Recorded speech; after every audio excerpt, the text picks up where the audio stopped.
सभी को जिंदाबाद.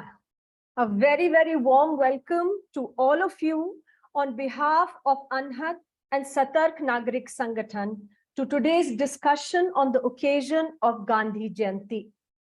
आप सभी का बहुत बहुत स्वागत है अनहद और सतर्क नागरिक संगठन की ओर से आज की चर्चा में, जो कि गांधी जयंती के हम दिवस पर रख रहे हैं. The discussion today is around the theme of defeating hate and defending the Constitution. We all recognize the context, the larger context in which we are living.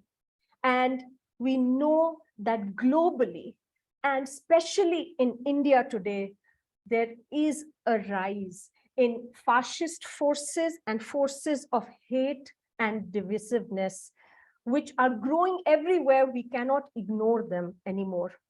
WhatsApp messages are bringing us messages of hate and propaganda rather than those of love and unity.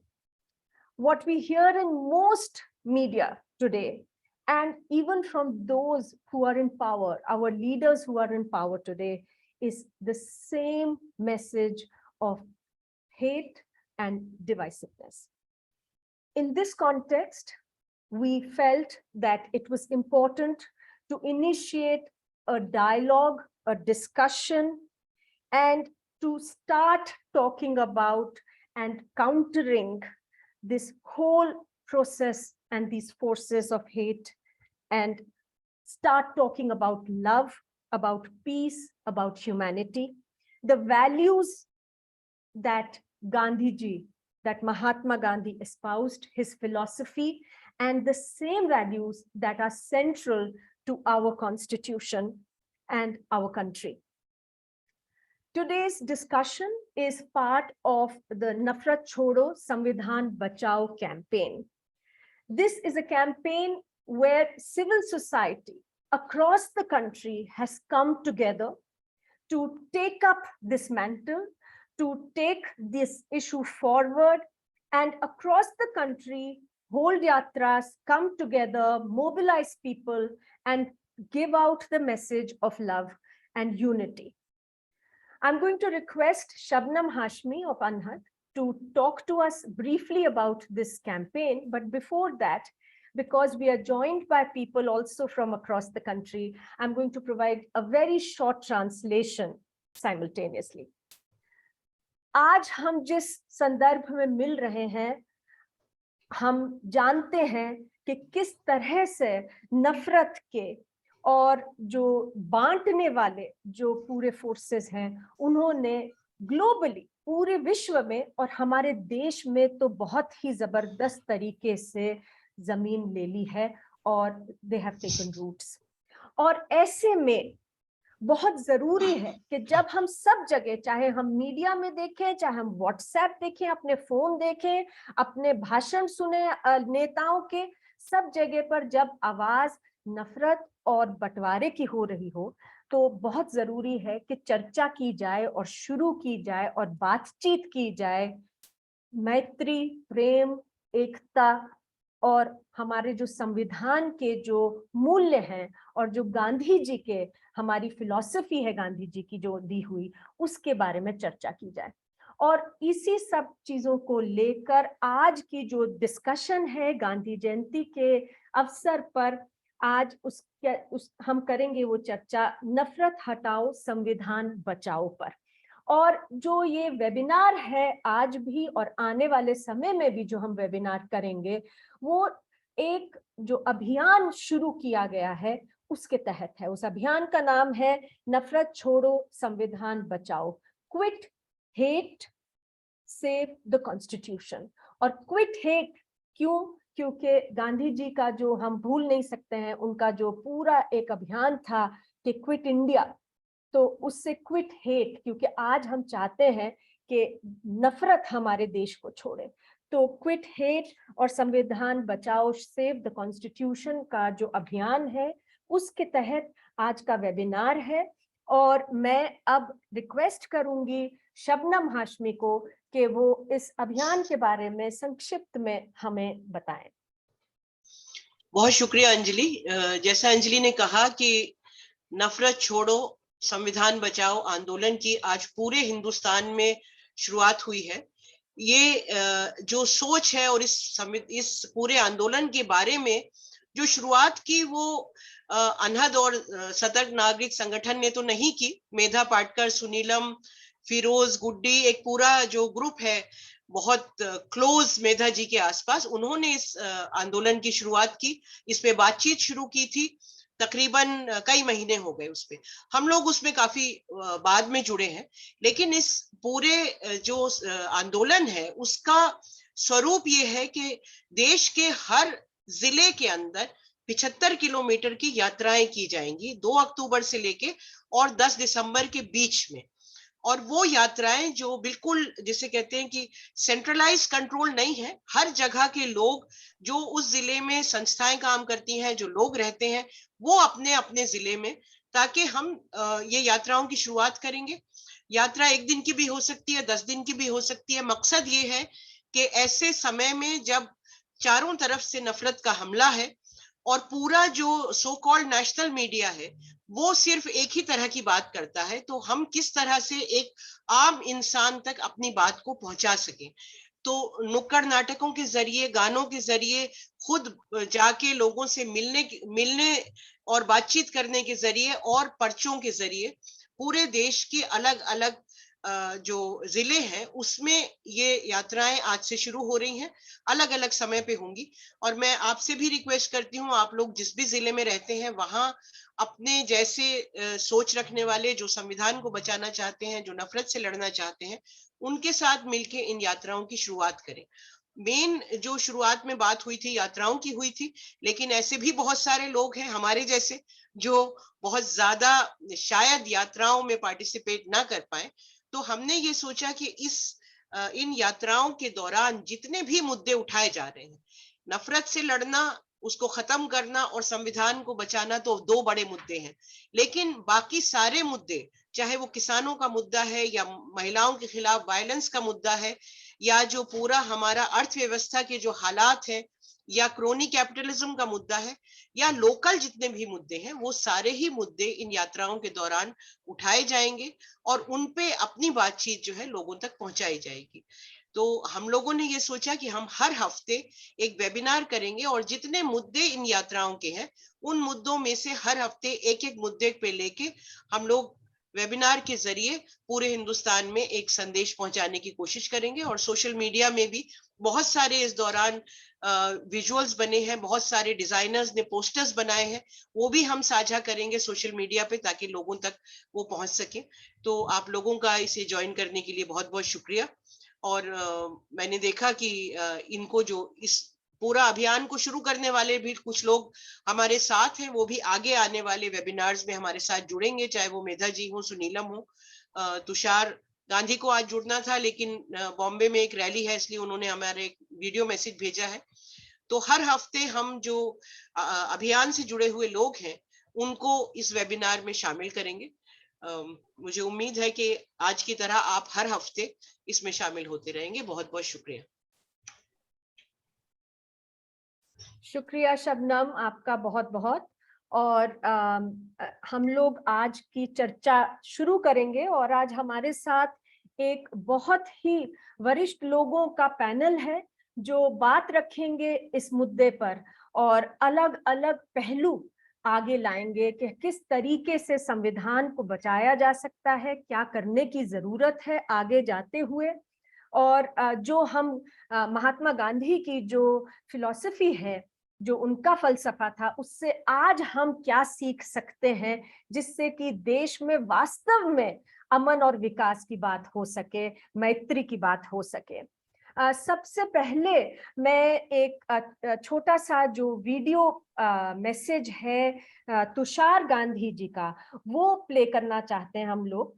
Tushar Gandhi ji लेखक तो हैं ही, वो साथ ही में महात्मा गांधी जी के प्रपौत्र भी हैं। तो the first of all we have a very accomplished, a very senior panel of speakers today who will be sharing their thoughts with us on various aspects of defeating hate and defending the Constitution today. I'm going to start with a video message from Tushar Gandhi, who is of course an author, but also the great grandson of Mahatma Gandhi. ये बहुत ज़रूरी है कि ये जो सोच लेकर हम चल रहे हैं, नफरत छोड़ो और संविधान बचाओ, राष्ट्र को बचाओ, तो जब तक हम नफरत के खिलाफ एकजुट होके पुरजोश काम नहीं करेंगे, तब तक बाकी सारी जो आइडेंटिटीज़ हैं हमारे मुल्क की, उनको बचाए रखना नामुमकिन हो जाएगा। इसलिए रावण के जो 10 सर है, उनको काटने से कुछ नहीं होगा। आखिर में वो जो मूल बीज है उसी को अटैक करना होगा। और इसलिए ये बहुत ज़रूरी है कि ऐसे संवाद और ऐसे विचारों का हमारी समाज में फैलाना बहुत अहम हो जाता है। और इसलिए मैं आप सबको बहुत बहुत बधाई देता हूँ और फिर तहे दिल से आप सब से माफ़ी चाहता हूँ कि एक बार कबूल करने के बावजूद मुझे इस प्रायोजन में शारीक होने मेरे लिए असंभव हो गया। और कभी ज़रूर अगर मौका मिला तो ज़रूर जुड़ूंगा। बहुत बहुत शुक्रिया आपका। और ये कार्यक्रम इसी तरह बढ़ता रहे, ये सिलसिला बढ़ता रहे, क्योंकि अंग्रेज़ी में जैसे कहते हैं, there are miles to go before I sleep. The woods are dark and deep, and there are miles to go before I sleep, and there are miles to go before I sleep.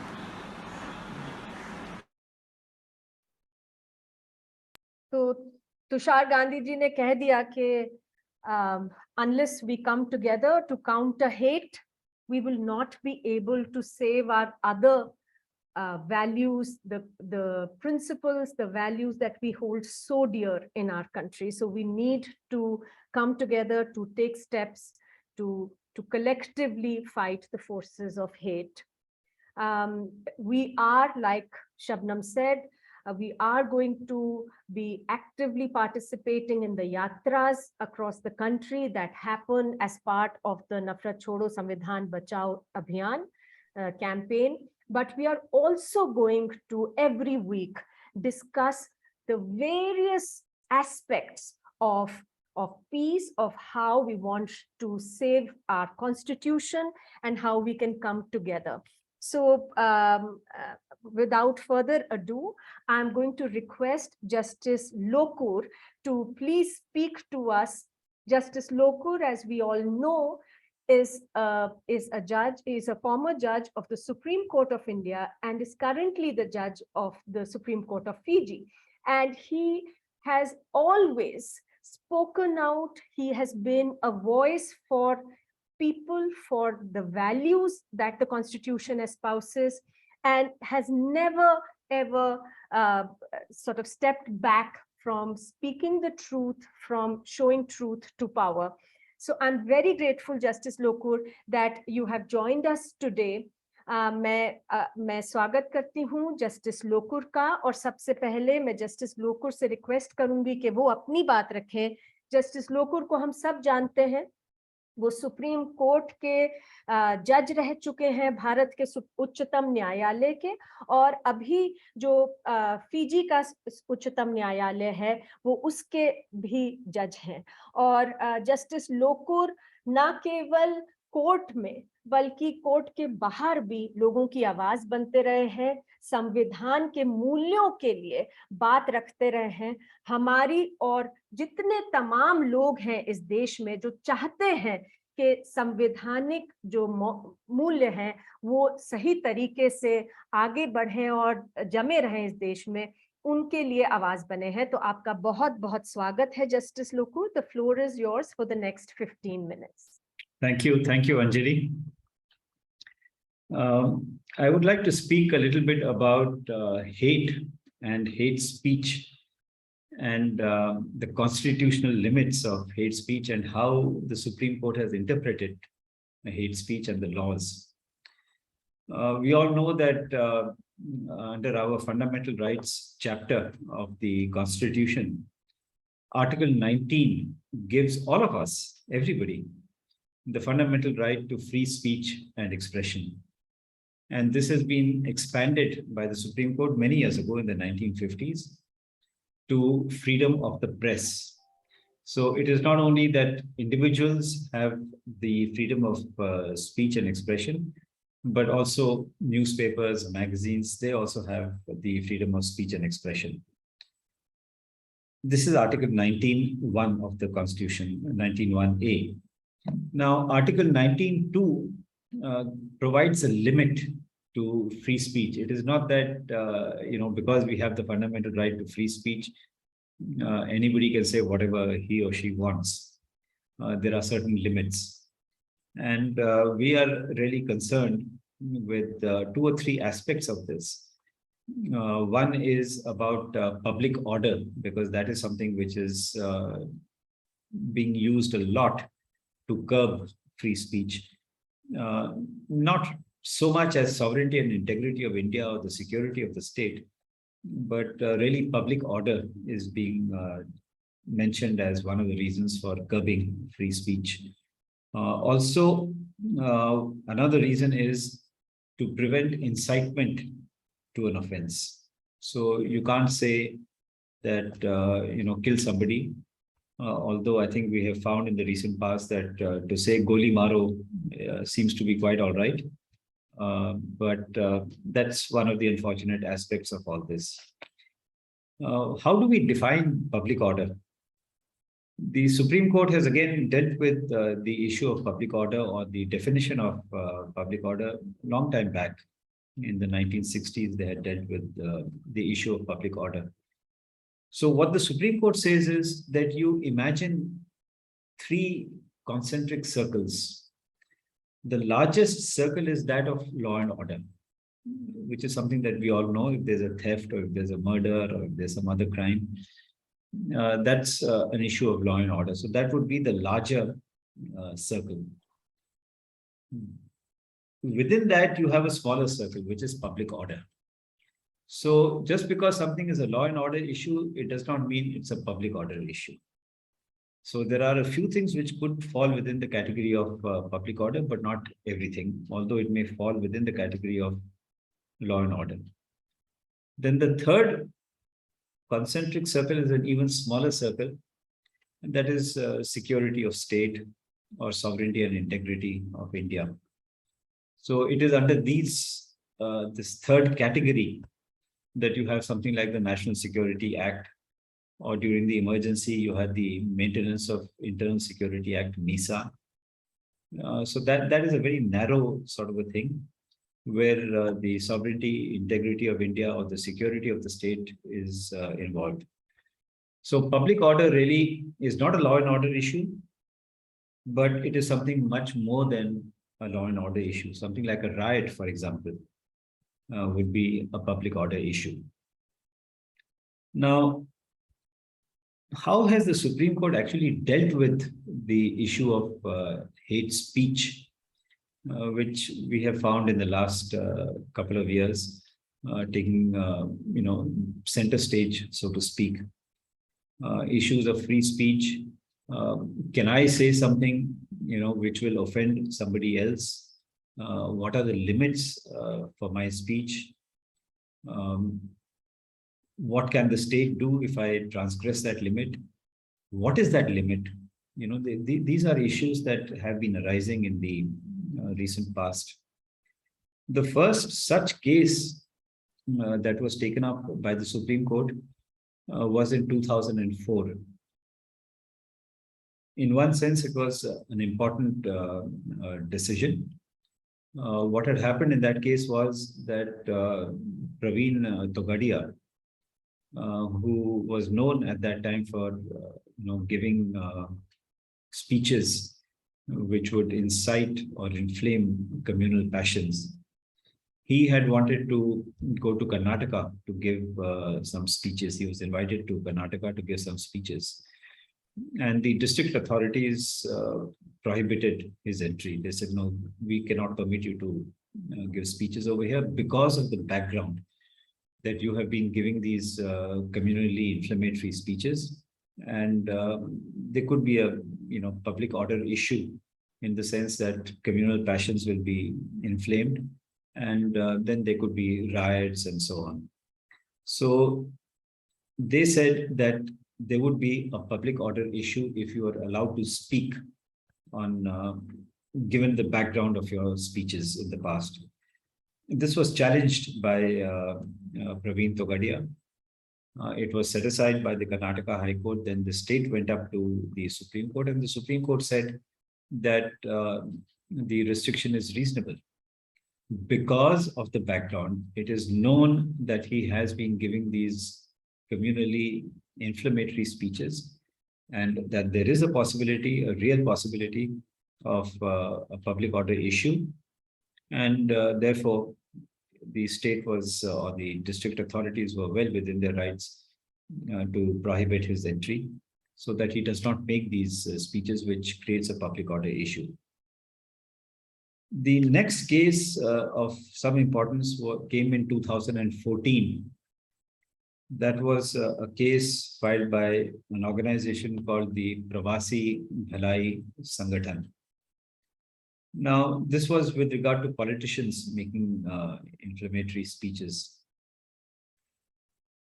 And to me, it seems that this is a very important case because it lays down, certain principles, certain guidelines within the judgment, not formal guidelines. Supreme Court said we are not going to frame formal guidelines. But they did say that there are enough laws to tackle hate speech. And we don't need any further laws on this. The problem is not that there is a shortage of laws. The problem is that these laws are not being effectively executed or effectively implemented. Some of the laws are the IPC, for example, Section 153A. You have the Protection of Civil Rights Act. You have the Representation of the People Act. You also have the Scheduled Castes and Scheduled Tribes Prevention of Atrocities Act.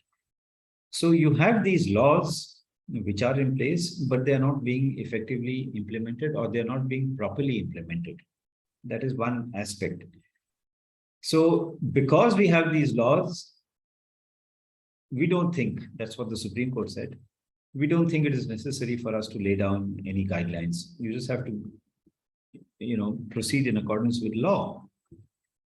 And nevertheless, the Supreme Court did provide some kind of a working definition.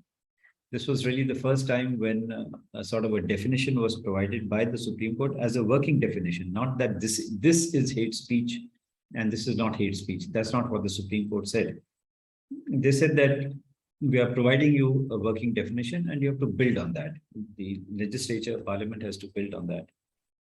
But what is important about this judgment is that they recognized psychological harm that may be caused to people by the use of hate speech. It's not that, somebody says something hateful or somebody is abusive or makes some communally inflammatory statement or something, and that's it. It's said and forgotten. It leaves behind a psychological impact. And that is something which is very important, which the Supreme Court recognized.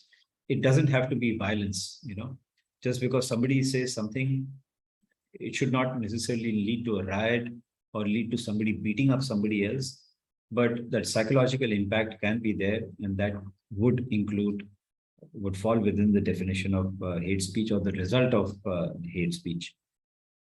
The Supreme Court also said, again, very important, that hate speech can lead to discrimination, it can lead to ostracism, it can lead to segregation, it can lead to deportation, it can lead to violence. And then the Supreme Court went on to say that in extreme cases, it can lead to genocide. Now, we have seen that during the Second World War, where this kind of hate speech led to the execution of, they say, 6 million Jews. So all this is a part of hate speech, and all this is a result of hate speech, or what could possibly be the result of hate speech. In extreme cases, the Supreme Court said it could lead to genocide. The Supreme Court also looked at the definition of sedition. Now, sedition also talks about hate, about hateful speech. And they said that, sedition talks about hateful speech, and they tried to equate it, in a sense, with hate speech. But I think sedition should fall in a separate category altogether. But at the end of it, the Supreme Court said that given the status that we have, given the developments that have taken place, we would request the Law Commission of India to prepare a report and tell us how to define hate speech, how to proceed in matters of hate speech. Now, the result of the order of the Supreme Court was, I think, very liberal, in the sense that violence is not necessarily a result of hate speech. But the other important consequence was that the Law Commission of India came out with a report. It was the 267th report of the Law Commission. They looked into various aspects of hate speech and the development of the law, not only in India, but also in, through the United Nations and some other countries. And they gave a very detailed report. Importantly, they also prepared a draft bill, which could actually be placed before Parliament, debated, discussed, and enacted into a law if necessary. So they gave a draft bill, but unfortunately, no further steps have been taken. No action has been taken on the report of the Law Commission. In fact, the Law Commission has more or less ceased to exist. No chairperson has been appointed to the Law Commission for the last so many years. And in a sense, it has become a defunct body. I don't know whether it is because of the report that they gave or for some other reasons. But today, there is no effective Law Commission. Anyway, the next important case, or the next important development, is the decision of the Supreme Court in the case of Amish Devgan. He's a TV personality, and he had said something which was offensive. And the Supreme Court looked into the allegations that were made against him, looked into the case law all over again. And the way I read the judgment of the Supreme Court in the case of Amish Devgan is that, it has taken a step backward, in the sense it has tried to include violence as one of the consequences of hate speech, which you will remember when I had mentioned about the Pravasi Bhalai Sangathan. Violence was not considered as an impact. But what the Supreme Court said was very important. They said that look at the content of the speech, look at the intent of the speech or the speaker, look at the harm or the impact that it has caused or is likely to cause. Now, you could have content which could be good faith. Somebody writes an article or somebody writes a research paper. It's a legitimate purpose. So the content may be offensive, but there is no intent to cause any harm. Right? It's a part of the expression of a view that has been canvassed by somebody, which forms a part of the paper or forms a part of the research. What is the intent? That is the other important thing. That, well, it could be a neutral sort of a statement, but is there an intent behind it, which is hate? Right? If it is so, well, then you have to be very careful about it.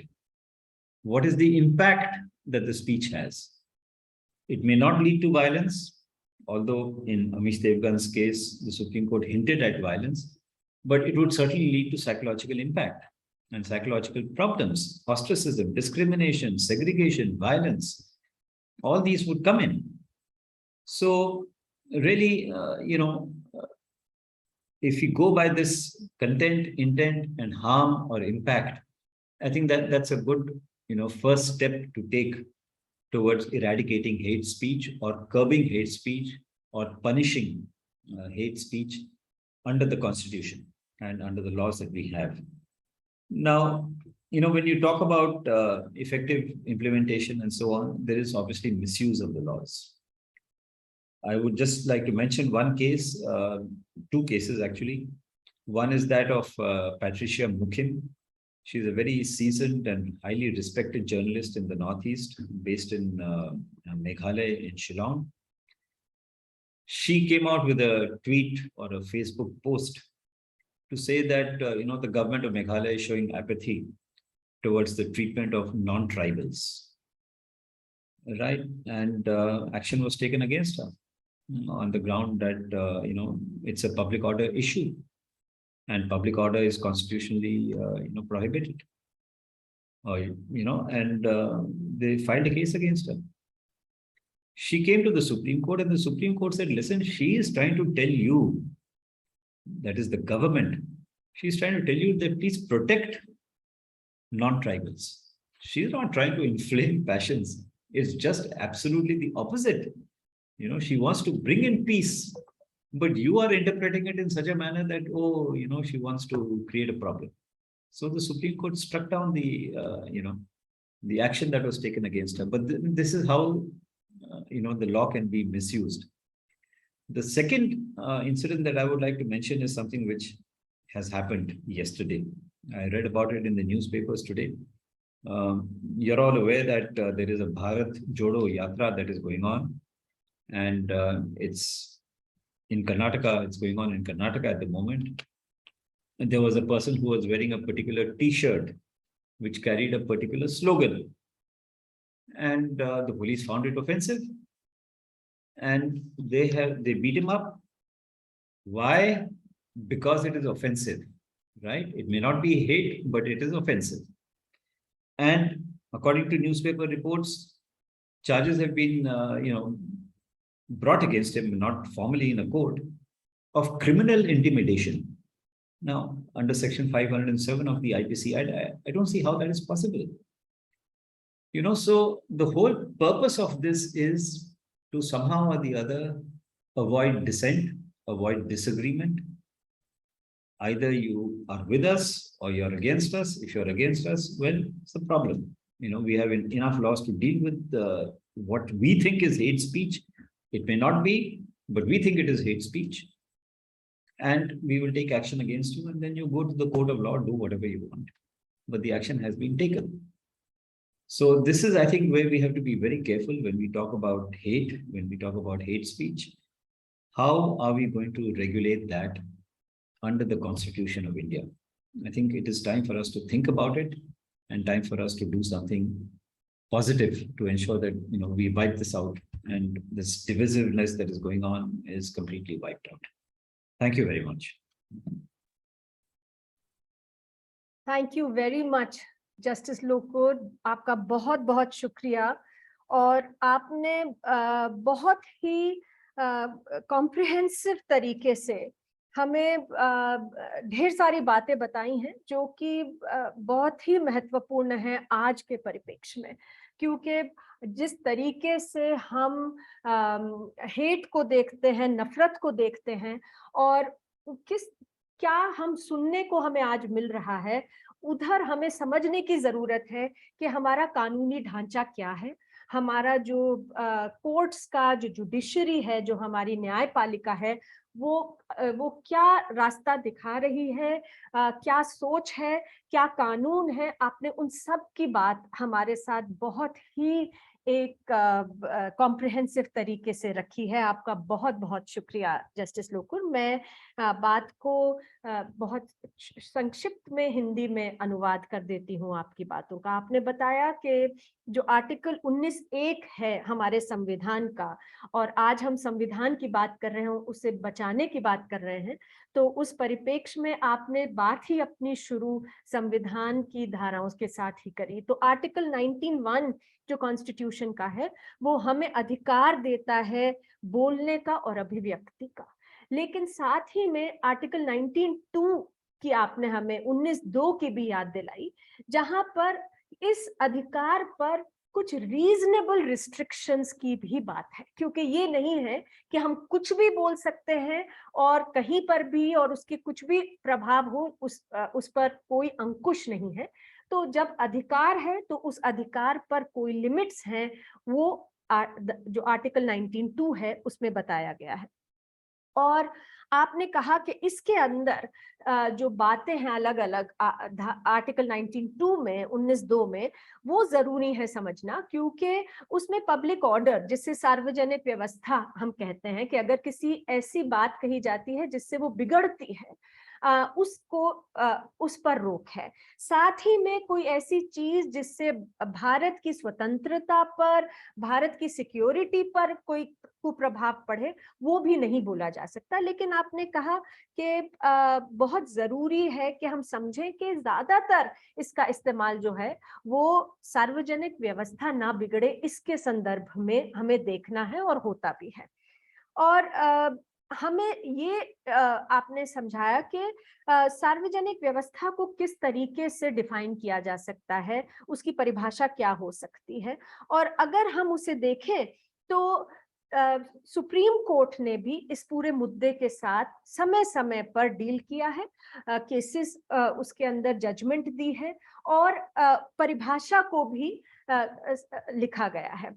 और इसे अगर देखें तो एक दायरों के अंदर देखा जा सकता है, कंसेंट्रिक सर्कल्स जो आपने कहा, जिसमें सबसे बाहर होगी लॉ एंड ऑर्डर, कानूनी व्यवस्था, और उसके अंदर सीमित उससे ज्यादा दायरा है सार्वजनिक व्यवस्था का, और सबसे छोटा दायरा उसमें आता है सिक्योरिटी ऑफ द स्टेट का, जिसके लिए कानून ऑलरेडी हैं, हम जानते हैं, नेशनल सिक्योरिटी एक्ट और इस तरीके के कानून हैं। तो आपने कहा कि जस्ट बिकॉज कि केवल क्योंकि कोई एक चीज कही जाए वो कानूनी व्यवस्था को लॉ एंड ऑर्डर की सिचुएशन के लिए परेशानी है, वो पब्लिक ऑर्डर के लिए जरूरी नहीं है कि परेशानी होगी। पब्लिक ऑर्डर को और भी एक संकुचित दायरे में देखने की जरूरत है। सुप्रीम कोर्ट ने 2004 में इसके ऊपर जो केस हुआ, उसमें प्रवीण तगोड़िया का केस था, उसमें इसके ऊपर सुप्रीम कोर्ट की एक जजमेंट आई। इस केस के अंदर प्रवीण तगोड़िया जो थे, उनकी एक हिस्ट्री थी कि वो वायलेंस इंसाइट करने की, ऐसी बातें रखने की जिससे रायट्स हो सके, और इस कारण से जब कर्नाटका में उनको आकर बोलना था तो उन्हें रोक दिया गया और मामले को उन्होंने चैलेंज किया, और फाइनली मामला सुप्रीम कोर्ट तक पहुंचा। तो सुप्रीम कोर्ट ने कहा कि उन्होंने अपहोल्ड किया, सुप्रीम कोर्ट ने उनका ना बोले दिए जाने की जो डिसीजन था उसको अपहोल्ड किया गया, और सुप्रीम कोर्ट ने कहा कि ये रिस्ट्रिक्शन जो लगाई गई ये रीजनेबल रिस्ट्रिक्शन है। क्यों रीजनेबल है? क्योंकि अगर हम इतिहास देखें, इस पूरी चीज का बैकग्राउंड देखें, तो उनकी जिस तरीके की स्पीचेस हैं, वो जिस तरह की इन्फ्लेमेटरी भड़काऊ स्पीचेस देते हैं, उससे रायट्स होने की पूरी संभावना है, और इस कारण से सुप्रीम कोर्ट ने कहा कि उन्हें ना बोलने की इजाजत देना ठीक था। और सुप्रीम कोर्ट ने साथ ही में कुछ गाइडलाइंस भी मुहैया करी, और ये कोई ऐसी फॉर्मल गाइडलाइंस नहीं थी, लेकिन उन्होंने कहा कि ब्रॉडली ये कहा कि बहुत सारे कानून हैं हमारे देश में जिससे कि जो नफरत की स्पीच है उसे काबू किया जा सके, लेकिन तकलीफ ये है कि उन सारे कानूनों का इस्तेमाल सही से नहीं हो रहा। तो ये बहुत जरूरी बात है कि ऐसा नहीं है कि हमारे देश में जो भड़काऊ स्पीचेस हैं, बोलने की बातें हैं, उन्हें नहीं रोकने के लिए कोई कानून है और कानूनों की कमी है, लेकिन क्या वो सही से इस्तेमाल हो रहे हैं? कोर्ट ने कहा नहीं हो रहे। और उन्होंने, कोर्ट ने एक वर्किंग डेफिनेशन दी, परिभाषित किया हेट स्पीच को, और उन्होंने कहा कि पार्लियामेंट इसके ऊपर आगे इसे बढ़ाए। पहली चीज उसमें उन्होंने कहा कि हमें ये समझना होगा कि केवल वायलेंस या हिंसा नहीं, ऐसा बात है कि अगर कोई स्पीच दे तो हिंसा हो तभी प्रॉब्लम है। प्रॉब्लम तब भी है जब किसी को मानसिक किसी भी तरीके से हार्म पहुंचे। तो केवल ये नहीं है कि फिजिकल हार्म हो, लेकिन मानसिक तरीके से भी अगर किसी को तकलीफ होती है तो वो भी हमें देखना होगा।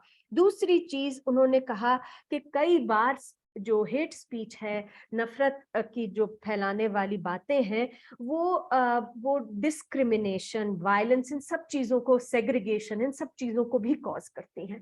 तो लोगों में भेदभाव पैदा करने वाली ये भी हो सकती हैं स्पीचेस। और बहुत एक्सट्रीम केसेस में कोर्ट ने कहा कि ये जेनोसाइड को भी लीड कर सकती हैं। और आपने कहा कि जिस तरीके से हमने ये देखा है होते हुए विश्व में, गांधी जी के समय पे आप हमें ले गए कि जो world war, second world war हुआ था, उस समय पर किस तरह से जर्मनी में जेनोसाइड हुआ, 60 लाख जूस, एक कम्युनिटी जो थी, उनकी हत्या की गई। वो भी एक तरीके से जो हेट स्पीच है उसका एक अल्टीमेट और एक्सट्रीम फॉर्म का जो रिएक्शन है वो हो सकता है। आपने ये कहा कि सुप्रीम कोर्ट ने लॉ कमीशन से रिक्वेस्ट करी कि वो डिफाइन करे हेट स्पीच को और कैसे आगे बढ़ा जाए। और हमारे देश में जो लॉ कमीशन है, उन्होंने एक बहुत डिटेल्ड रिपोर्ट भी दी इसके ऊपर, जिसने अलग अलग पहलू देखे इसके, और एक ड्राफ्ट बिल भी बनाया कि उसके ऊपर चर्चा हो, सोच समझकर लोगों से बातचीत करके उस बिल को कानून में परिवर्तित किया जाए, जिससे कि इस अगर गलत तरीके से भड़काने की कोशिश हो रही है उसे रोका जा सके। लेकिन आपने कहा कि जैसे बहुत सारे हमारे देश में आज इंस्टीट्यूशंस हैं जिन्हें खत्म किया जा रहा है सिस्टमैटिकली, लोकतांत्रिक ढांचों को, उसी तरह से आज लॉ कमीशन भी जो है उसे भी वो बंद पड़ा है, उसे भी खत्म ही कर दिया गया है। कोई है ही नहीं जिसकी नियुक्ति हुई है चेयरपर्सन की लॉ कमीशन में। और आपने कहा कि ये कानून जो है आज तक नहीं आया है। फिर आपने बताया कि अमीश देवगन, उनका एक केस था जिसमें बहुत भड़काऊ चीजें कही गई थी, लेकिन आपने कहा कि एक तरह से सुप्रीम कोर्ट में जब ये बात उठी, ये केस आया, तो जो जजमेंट थी वो शायद इतनी आगे ले जाने वाली जजमेंट नहीं थी, थोड़ी रिग्रेसिव जजमेंट थी, क्योंकि वो वायलेंस के ऊपर फिर फोकस कर रही थी। लेकिन उसमें भी कोर्ट ने कुछ बहुत जरूरी बातें कही। एक चीज कि कोर्ट ने कहा कि इंटेंट को देखा जाए और कंटेंट को देखा जाए, कि हम ये देखें कि क्या मंशा थी जो बात कही गई उसके पीछे, और ये भी देखें हम कि क्या बात वास्तव में कही गई, तो उसके अंदर क्या सम्मिलित था जो बात कही गई, क्या वाक्य कहे गए, ये भी देखें, और हम मंशा को भी परखें। और साथ ही में जो बात कही गई फिर ये भी देखें कि उसका क्या प्रभाव पड़ा आगे जाते, क्या लोगों को उससे हार्म हुआ, कुछ हानि हुई, उसका क्या इम्पैक्ट हुआ, ये देखना बहुत जरूरी है। तो आपने इसमें बहुत एग्जाम्पल्स भी दिए कि किस तरह से कई बार ऐसा केस हो सकता है कि कोई शोध हो, कोई पेपर लिखा जाए जिसमें कि कंटेंट जो है, जो कंटेंट है, उससे थोड़ा प्रॉब्लमेटिक पाया जाए, लेकिन उसके पीछे मंशा केवल रिसर्च की हो और बिल्कुल भड़काऊ मंशा नहीं हो, तो उससे सुप्रीम कोर्ट में प्रोटेक्टेड एक तरीके से रखा गया है। तो आपने कहा कि ये जो बातें सुप्रीम कोर्ट ने कही, ये अच्छी एक डिबेट शुरू करने वाली, सोच को आगे ले जाने वाली बातें हो सकती थी, लेकिन हम देख रहे हैं लगातार कि किस तरह से जो कानून है उनका दुरुपयोग भी हो रहा है। हेट के कानूनों का, हेट स्पीच के नाम पे कानूनों का दुरुपयोग हो रहा है। पहला केस आपने हमें बताया कि सुप्रीम कोर्ट में पेट्रिशिया मुकिम हम सब जानते हैं उनको, वो वरिष्ठ जर्नलिस्ट हैं। उनका केस जो आया, उन्होंने एक फेसबुक पोस्ट में लिखा था मेघालय की जो सरकार है कि वो किस तरह से जो नॉन ट्राइबल गैर आदिवासी जो कम्युनिटीज हैं उनकी ट्रीटमेंट कर रही है, उसके बारे में उन्होंने एक फेसबुक पोस्ट लिखा। और केवल वो पोस्ट लिखने के लिए उन्हें उनके खिलाफ तमाम चीजें शुरू कर दी गई और कहा गया कि आप तो जो सार्वजनिक व्यवस्था है उसे खराब करने की आपकी मंशा है और आप राइट्स कॉज कर सकते हैं, और उनके खिलाफ एक्शन लिया गया।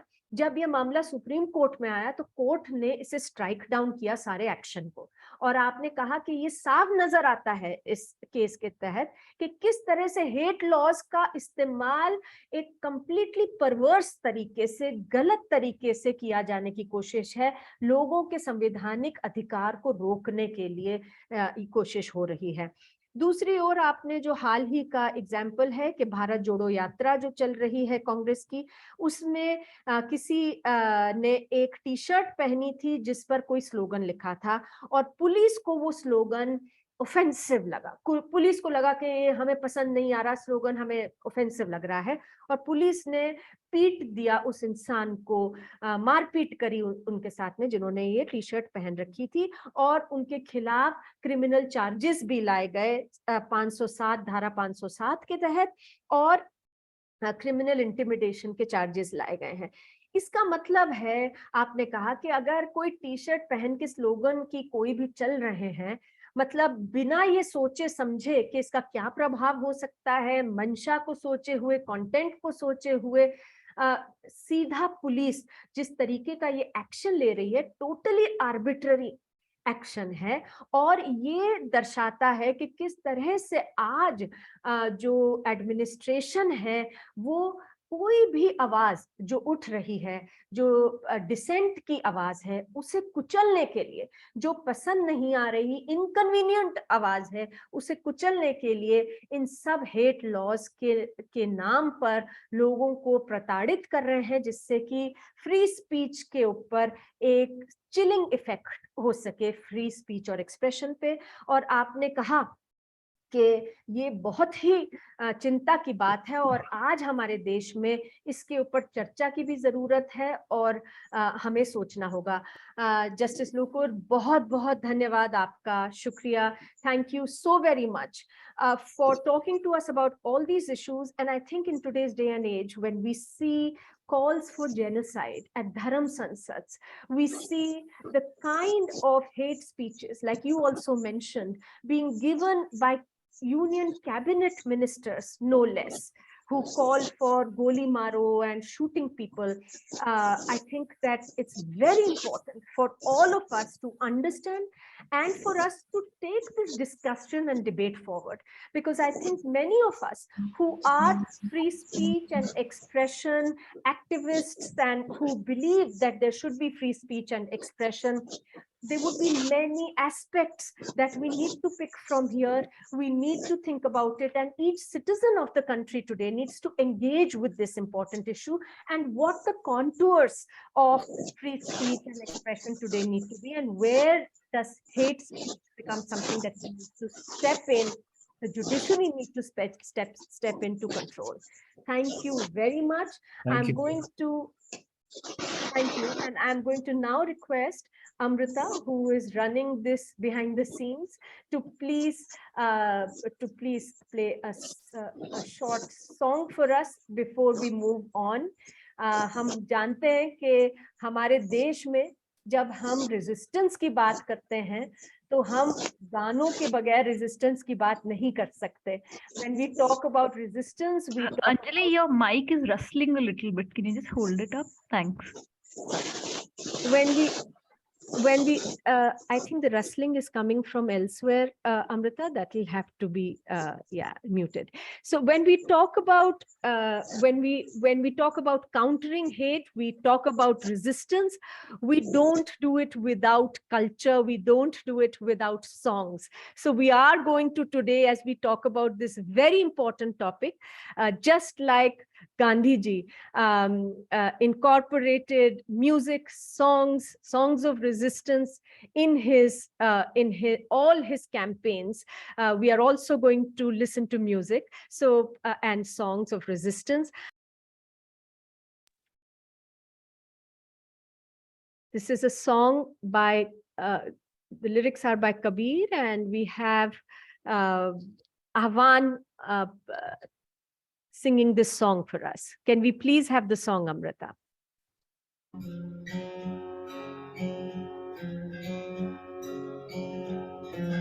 पथिक जो चलना सीख लिया है,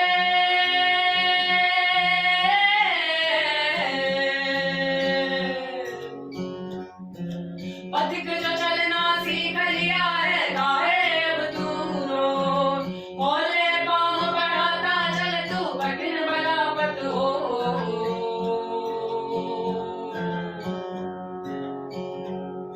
अरे चल मुसाफिर होले होले बड़ मुसाफिर होले, अरे चल मुसाफिर होले होले बड़ मुसाफिर होले, अरे चल मुसाफिर होले होले बड़ मुसाफिर होले, अरे चल मुसाफिर होले होले बड़ मुसाफिर होले।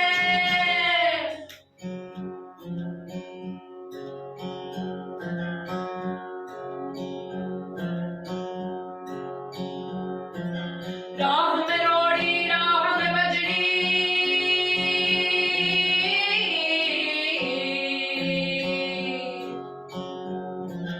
राह में रोड़ी राह में बजड़ी, राह में कंकड़ काटे, राह सरल हो जाएगी यदि सुख ही तू बांटे।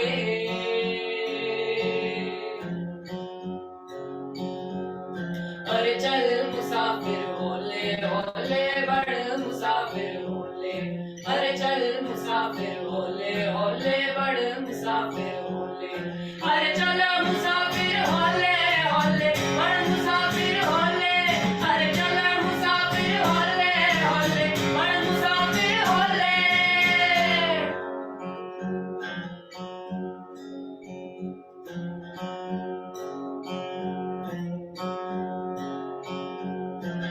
प्रीत भाई जब दिन से गाड़ी आगे है, लगन में तर हो जाएगा छोड़ जगत के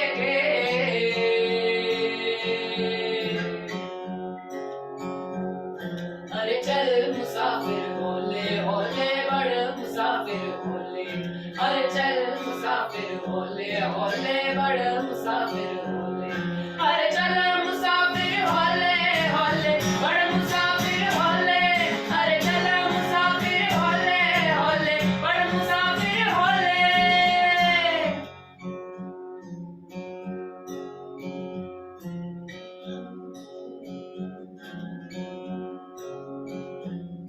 अरे चल मुसाफिर होले होले बड़ मुसाफिर होले, अरे चल मुसाफिर होले होले बड़ मुसाफिर होले, अरे चल मुसाफिर होले होले बड़ मुसाफिर होले, अरे चल मुसाफिर होले बड़ मुसाफिर।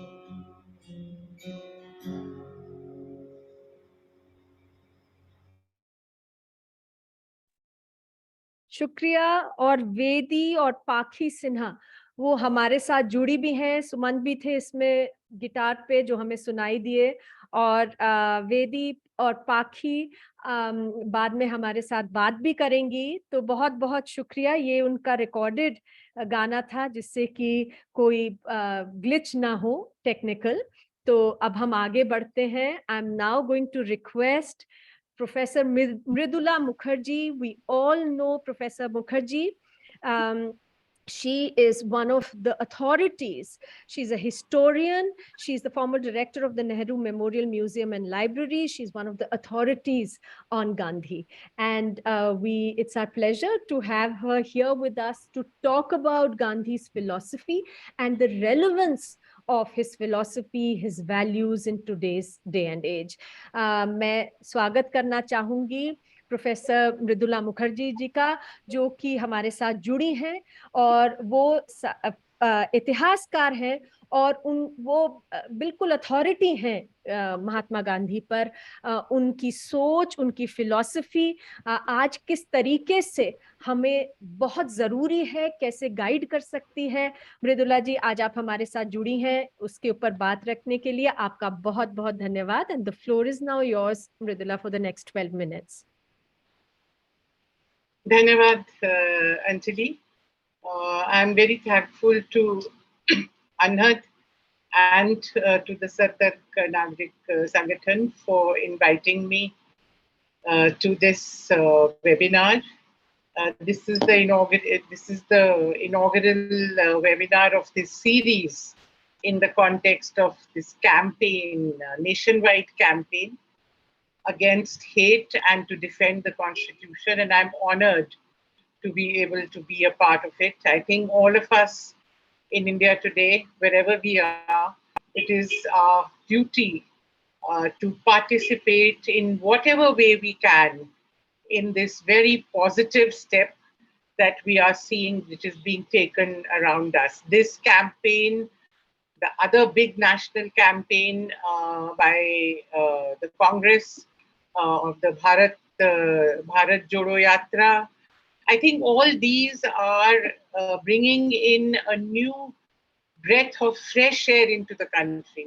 I think all of us who've been part of civil society movements or thinking in various kinds of ways over the last few years, I think we will admit that a certain sense of despondency had begun to set in, a certain sense of despair. And even while we continued slugging along, there was a receding, the hope seemed to be receding.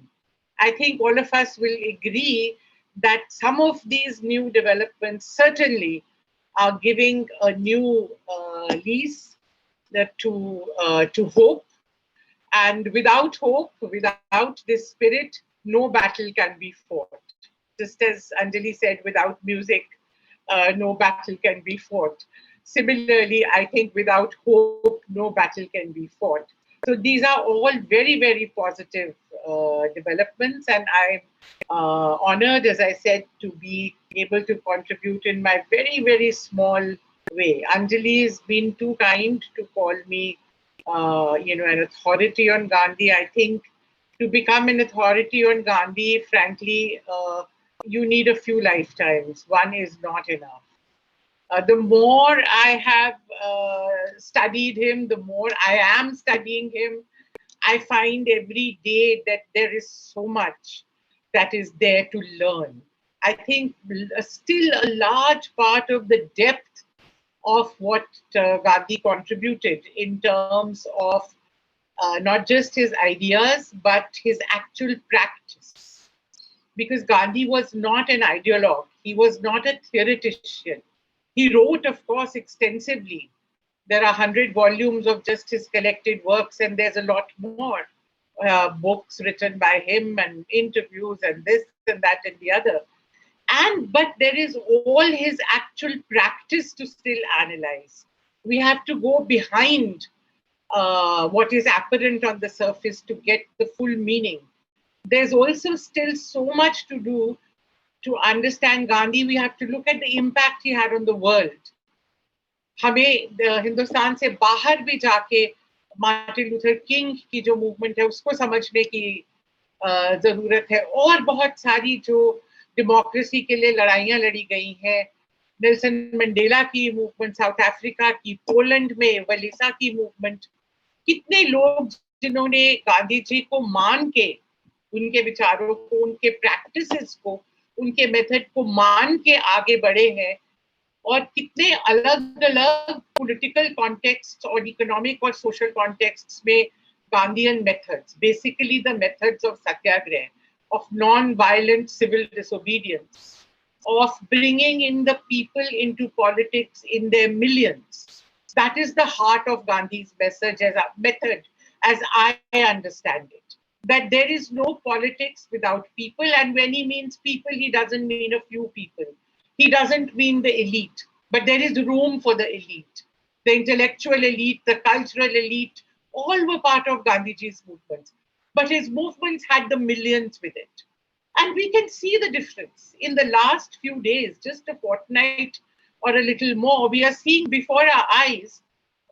We were, many of us, I'm sure, and many were even more skeptical about whether the Bharat Jodo Yatra would get any traction.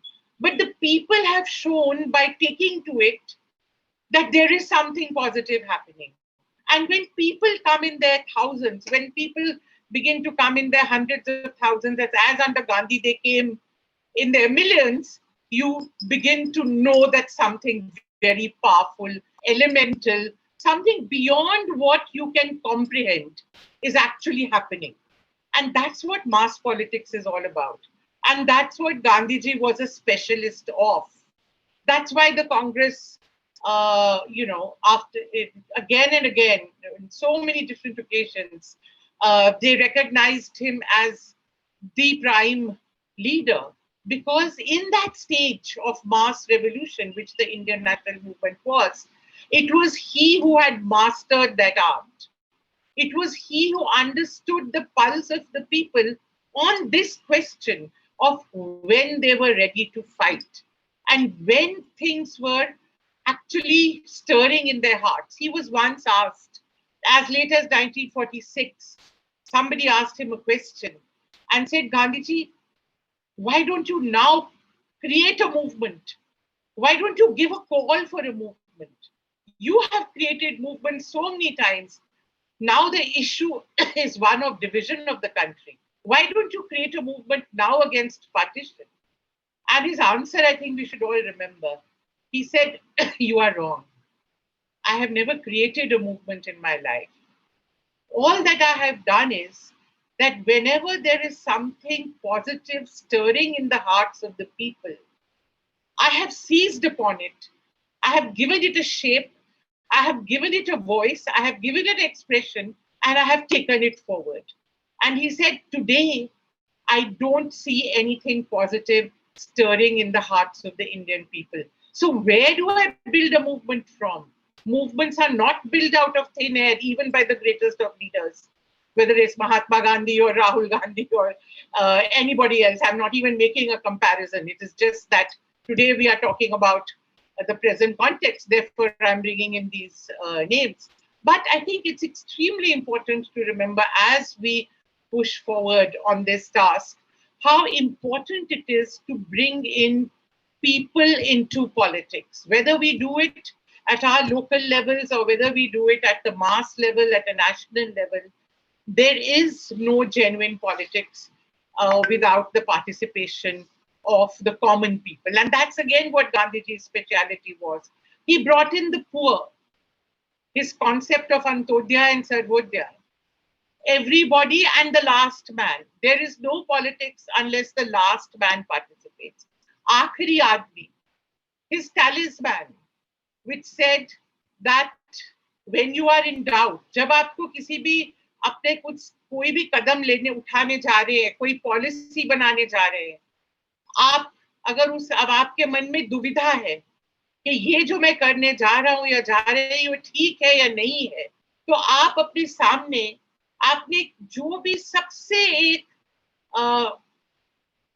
Oppressed या जो भी एक desperate इंसान को देखा हो, उसकी शक्ल आप अपने सामने लाइए और फिर अपने आप से पूछिए कि ये कदम जो मैं उठाने जा रहा हूँ या जा रही हूँ, इसका उसकी जिंदगी पे क्या असर पड़ेगा। और आपको बिना किसी दुविधा के आपको जवाब मिल जाएगा। अगर ये कदम उसकी जिंदगी को थोड़ा भी बेहतर करता है तो ये कदम ठीक है, और अगर ये कदम उसकी जिंदगी को और बदतर करता है तो ये कदम ठीक नहीं है। तो ऐसे कितनी ही चीजें हैं जिनके बारे में मैं बात कर सकती हूँ, पर आज का मुद्दा जो है इसके थोड़ा सा टाइम मैं उस पर जरूर देना चाहती हूँ। वो ये है कि नफरत हटाओ, भारत का संविधान बचाओ। दूसरी जो यात्रा साथ में चल रही है, नफरत छोड़ो भारत जोड़ो, तो आइडियाज तो दोनों में एक ही है। जहां तक संविधान का सवाल है, मैं दो ही शब्द कहूंगी कि भारत का जो संविधान है वो हमारी स्वतंत्रता संग्राम की जो लड़ाई है उसके दौरान जो सारे आइडियाज सामने आए, जो पॉलिसीज सामने आई, जिनके ऊपर कम से कम 40-50 साल डिबेट हुआ। 1885 से तो कांग्रेस का ही निर्माण हो गया।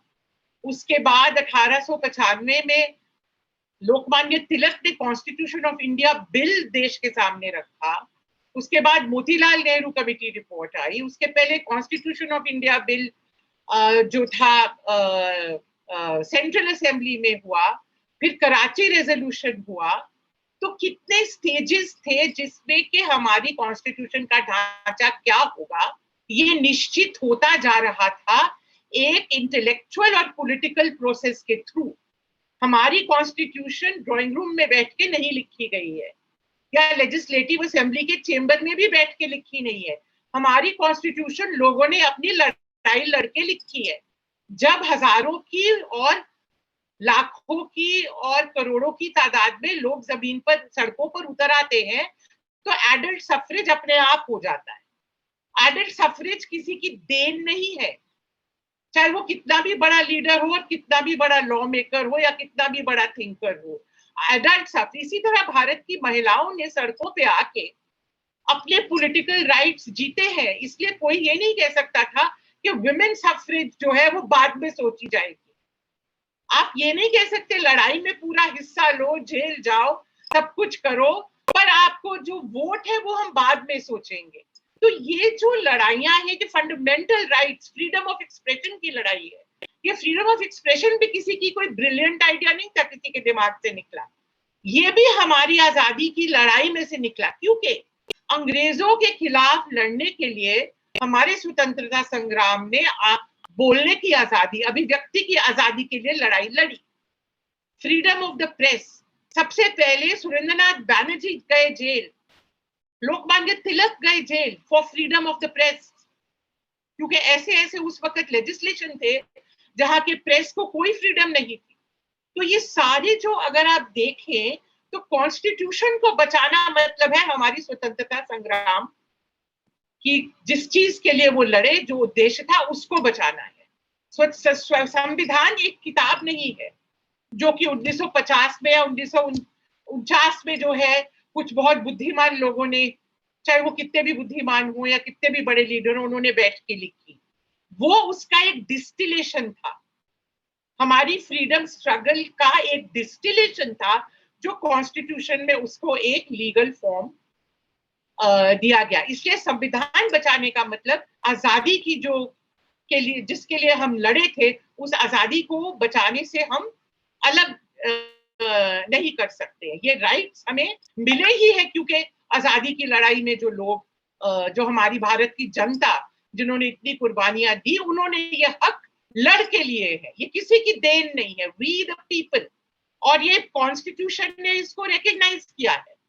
कॉन्स्टिट्यूशन ने लिखा है we the people give to ourselves. ये उन्होंने रिकॉग्नाइज किया है कि किसी ने ये नहीं दिया हमको, कोई महाराजा ने नहीं दिया और कोई लीडर ने नहीं दिया, कोई इंटेलेक्चुअल ने नहीं दिया, ये लोगों ने, हम लोगों ने लिया है। जो भी इसमें है वो हमारी अपनी, हमने इसको लड़के लिया है। तो ये बहुत जरूरी चीजें हैं। तो इसी संदर्भ में मैं ये भी कहूंगी कि दूसरा जो उसका हिस्सा है कि नफरत छोड़ो, ये जो है ये भी बिल्कुल जो स्वतंत्रता संग्राम के जो असूल थे और खासकर गांधी जी के जो उसूल थे, उनसे आप अलग नहीं कर सके। मैं आपको बताना चाहूंगी कि जब आजादी का पहला बड़ा नेशन वाइड मास अभियान हुआ, नॉन कोऑपरेशन मूवमेंट, जो 1920 में गांधी जी ने जिसका कॉल दिया, तो उसके कुछ उन्होंने प्रिंसिपल्स बनाए, कुछ प्रोग्राम बनाए कि ये आइटम इसमें जरूरी है। तो मैं बताना चाहूंगी उसमें कि हिंदू मुस्लिम यूनिटी उस वक्त से सिविल जो नॉन कोऑपरेशन मूवमेंट थी उसके प्रोग्राम में डाला गया था। जैसे एबोलिशन ऑफ अनटचेबिलिटी, कास्ट के खिलाफ, उस प्रोग्राम में डाला गया था। उस प्रोग्राम में और भी चीजें थी, स्कूल को बॉयकॉट करो, कॉलेज को बॉयकॉट करो, ये करो, खादी, चरखा, ये सारी चीजें, पर उसके साथ हिंदू मुस्लिम यूनिटी और एबोलिशन ऑफ अनटचेबिलिटी। आप देख लीजिए हिंदुस्तान के दो बड़े मुद्दे, कास्ट और कम्युनलिज्म, दोनों जो है पहली ही लड़ाई में जो है गांधी जी इसको एकदम सामने, जिसको हम कहते हैं आजकल फ्रंट बर्नर पे ले आए थे। लोग आजकल कई बारी मैंने देखा है खिलाफत मूवमेंट जो गांधी जी ने सपोर्ट करी, जो नॉन कोऑपरेशन मूवमेंट का एक तरह से हिस्सा थी, उसका क्रिटिसाइज करते हैं कि गांधी जी ने रिलीजन को पॉलिटिक्स में ले आए खिलाफत को सपोर्ट करके। खिलाफत एक आउटडेटेड इंस्टीट्यूशन था, पर गांधी जी ने मुसलमानों को खुश करने के लिए उसको ले आए। ये बिल्कुल गलत धारणा है। गांधी जी ने खिलाफत मूवमेंट को इसलिए सपोर्ट किया क्योंकि वो हिंदू मुस्लिम यूनिटी चाहते थे, और वो ये जानते थे कि हिंदू मुस्लिम यूनिटी के बगैर स्वतंत्रता की लड़ाई आगे नहीं जा सकती। और वो मुसलमानों को ये संदेशा देना चाहते थे, बात खिलाफत की नहीं है, बात मुस्लिम्स के सेंटिमेंट्स की है, कि आपको दुख लगा इस बात का क्योंकि अंग्रेजों ने आपको प्रॉमिस किया था कि वर्ल्ड वॉर जब खत्म हो जाएगी तो टर्की में जो खलीफा का पोजीशन है उसको हम नहीं छेड़ेंगे, और टर्की का जो होल्ड है रिलीजियस प्लेसेस पे इस्लाम के, उसको हम नहीं डिस्टर्ब करेंगे। ये प्रॉमिस दे के आपने मुसलमानों को रिक्रूट किया आर्मी में, और आज मुसलमानों में इस बात को लेके नाराजगी है, उनमें हर्ट फीलिंग्स है, उनमें दुख है। और हम सिर्फ ये कह रहे हैं कि हम लोग हिंदुस्तान के बाकी लोग आपके साथ, आपके दुख के समय आपके साथ खड़े हैं, हम आपकी भावनाओं को समझते हैं। इसमें इशू खिलाफत का और रिलीजन को पॉलिटिक्स में लाने का नहीं था। मैंने ये सिर्फ इसलिए बताई कि इसको लेके बहुत प्रोपेगेंडा किया जाता है। ये पूरा अपीजमेंट वाला जो थियोरी है जो आज भी आप सुनते रहेंगे, ये कॉन्सेप्ट अपीजमेंट का आज का नहीं है, ये बहुत दिन से, ये जब भी ऐसा कुछ होता है तो ये थियोरी बन जाती है कि अपीजमेंट हो रहा है मुस्लिम्स का। तो गांधी जी ने इसको कभी भी माना नहीं था। 15 साल बाद उनसे जब सवाल किया गया कि आज अगर आप वो मूवमेंट करें तो क्या आप मानेंगे कि आपने गलती करी थी, तो उन्होंने बोला बिल्कुल नहीं, मैं आज भी अगर मुझे मौका मिले तो मैं नॉन कोऑपरेशन मूवमेंट में बिल्कुल वही करूंगा जो मैंने तब किया था, उसमें कोई गलती नहीं करी थी। बाद में जो डेवलपमेंट्स है उसके अलग कारण है, खिलाफत मूवमेंट जो है कम्युनलिज्म का कारण नहीं है। इसी संदर्भ में अंजलि, मेरे पास समय और कितना है? जी आप अपना 2-3 मिनट लें और Can't hear you. another 3 minutes or so. Okay. Another So 3 minutes. I would just like to share with you some very beautiful quotations from Gandhi ji, just in order to make it so clear that he had that he was absolutely clear on the issue of communalism and secularism, and never made any compromises with it, because it is often said that he wanted religion to be in politics, which is just not true. Gandhi ji ने जब 1942 में जब quit India movement का call दिया तो उन्होंने बम्बई में AICC session था, ग्वालियर टैंक में बहुत बड़ा एक आयोजन वहां पे हुआ, जहां पे उन्होंने कॉल दिया कि हमें क्विट इंडिया, अंग्रेजों को क्विट इंडिया, और उसके बाद वो बहुत बड़ा मूवमेंट शुरू हुआ। तो उनकी वो स्पीच है, एक आइकॉनिक स्पीच है जो उन्होंने हजारों लोगों के सामने दी। उसमें से मैं थोड़े से 2-4 जो उसके हिस्से हैं मैं आपको सुनाना चाहती हूँ, ताकि आप समझ सके कि ये हेट को जो डिफीट करना है ये कितना जरूरी है गांधी आइडियल्स को, अगर हम विश्वास करते हैं और उसको आगे ले जाना चाहते हैं। उन्होंने कहा, मैं अंग्रेजी में कोटेशन पढ़ रही हूँ, Those Hindus who, like Dr. Munje and Shri Savarkar, believe in the doctrine of the sword may seek to keep the Mussalmans under Hindu domination. I do not represent that section. और ये दोनों हिंदू महासभा के थे, मुंजे और Savarkar. I represent the Congress. The Congress does not believe in the domination of any group or any community. It believes in democracy, which includes in its orbit Muslims, Hindus, Christians, Parsis, Jews. Every one of the communities inhabiting this vast country. Millions of Muslims in this country come from Hindu stock. How can their homeland be any other than India? The Congress does not belong to any one class or community. It belongs to the whole nation. It is not fighting on behalf of the Hindus, but on behalf of the whole nation, including the minorities. It would hurt me, listen to this, it would hurt me to hear of a single instance of a Mussalman being killed by a congressman. In the coming revolution, congressmen will sacrifice their lives in order to protect the Mussalman against the Hindus' attack, and vice versa. It is a part of their creed, and it is one of the essentials of nonviolence.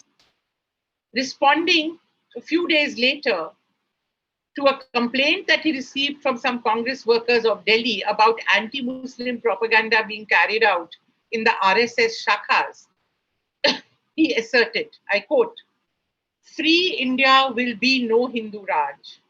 It will be Indian Raj based not on the majority of any religious sect or community, but on the representatives of the whole people without distinction of religion." We also know, we can never forget that Gandhiji was martyred to the cause of secularism. We know why he was the target of the communalists, because it is he who stood foremost between them and their ambition of a Hindu Rashtra. He had, from 1946 till his death in 1948, fought a valiant struggle against the forces of communalism. हम सबको मालूम है नोआखली की उनकी यात्रा 4 महीने नवंबर 46 से लेके मार्च 47 तक वो नोआखली में रहे, जहां के बहुत बुरी हिंसा हुई थी। वो मुस्लिम मेजॉरिटी एरिया था, हिंदू माइनॉरिटी एरिया था, और बहुत बुरी हिंसा वहां हुई थी। वहां सरकार भी जो थी हॉस्टाइल थी, मुस्लिम लीग की थी। 4 महीने वो वहां पे रहे, बिल्कुल हॉस्टाइल सिचुएशन में। कई बार वो अकेले ही रहते थे, अपने साथियों को सबको उन्होंने भेज दिया। जब लोग उनके रास्ते में शीशा, टूटा हुआ शीशा की बोतलें फेंकते थे, गंद फेंकते थे, तो वो अपनी खड़ाओं, चप्पल भी उतार दी उन्होंने और पैदल चलना शुरू कर दिया और कहा कि जितना मुझे आप तंग कर सकते हो करो, मैं हटने वाला नहीं हूं। मैं फिर भी जो जवाब है, मैं हेट का जवाब हमेशा प्यार से दूंगा, लव से दूंगा। He always said, hate only begets hate. You cannot conquer hate with hate. You cannot conquer violence with more violence. The answer to the atom bomb is not more atom bombs. The answer to the atom bomb is peace. Similarly, the answer to hate is love. I hope today on his birthday, we can all remember that, and we can take this message of love and peace and love for the poor of this country forward. Thank you very much. Thank you so very much, Mridula ji, and also for making my task easier, because you were so effortlessly bilingual that I don't have to translate much of what you said, because you brought in your thoughts in both the languages.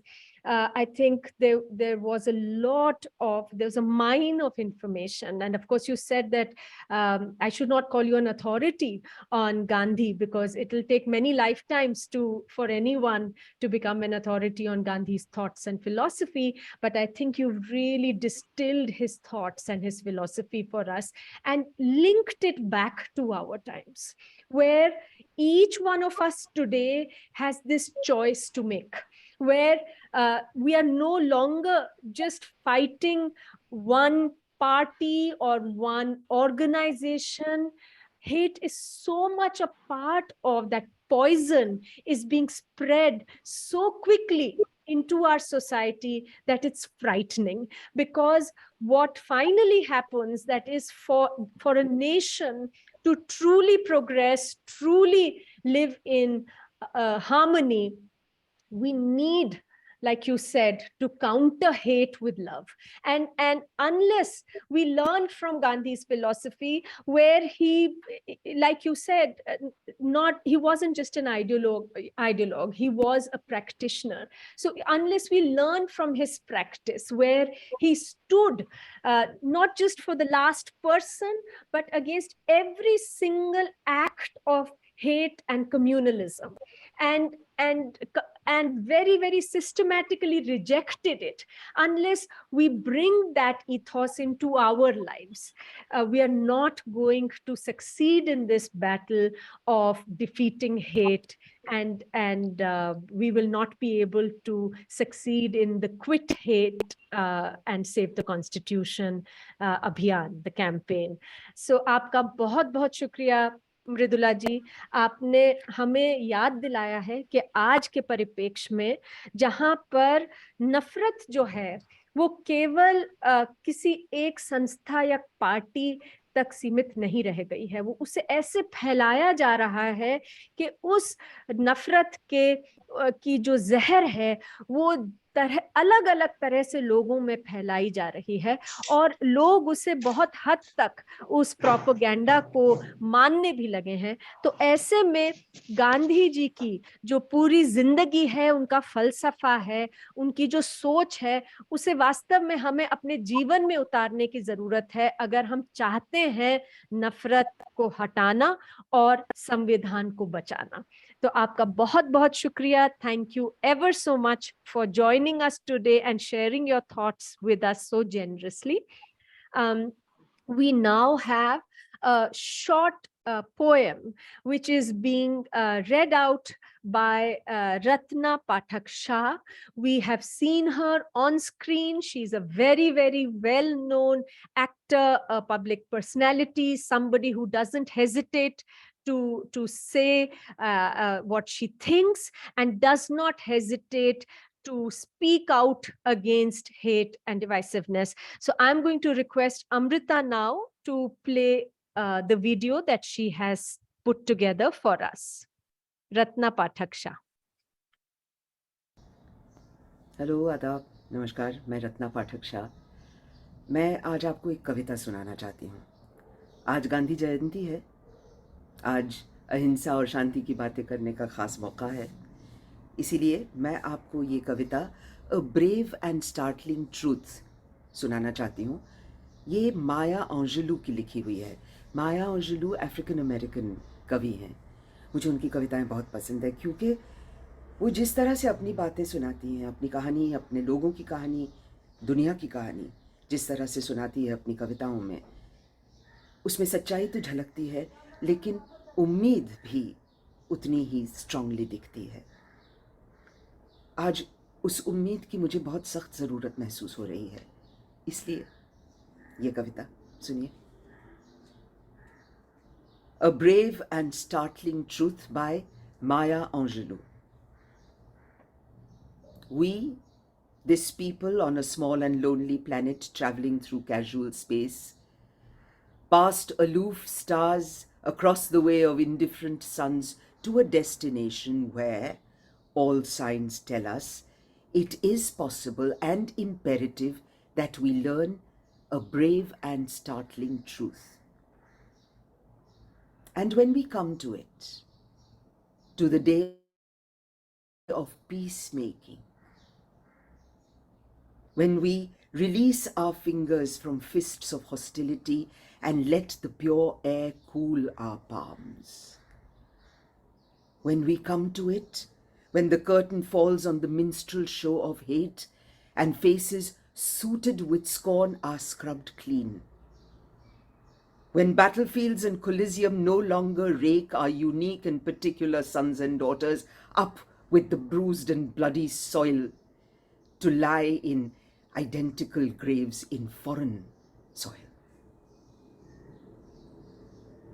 When the rapacious storming of the churches, the screaming racket in the temples have ceased, when the pennants are waving gaily, when the banners of the world tremble stoutly in the good, clean breeze, when we come to it, when we let the rifles fall from our shoulders and the children dress their dolls in flags of truce, when landmines of death have been removed and the aged can walk into evenings of peace, when religious ritual is not perfumed by the incense of burning flesh and childhood dreams are not kicked awake by nightmares of abuse.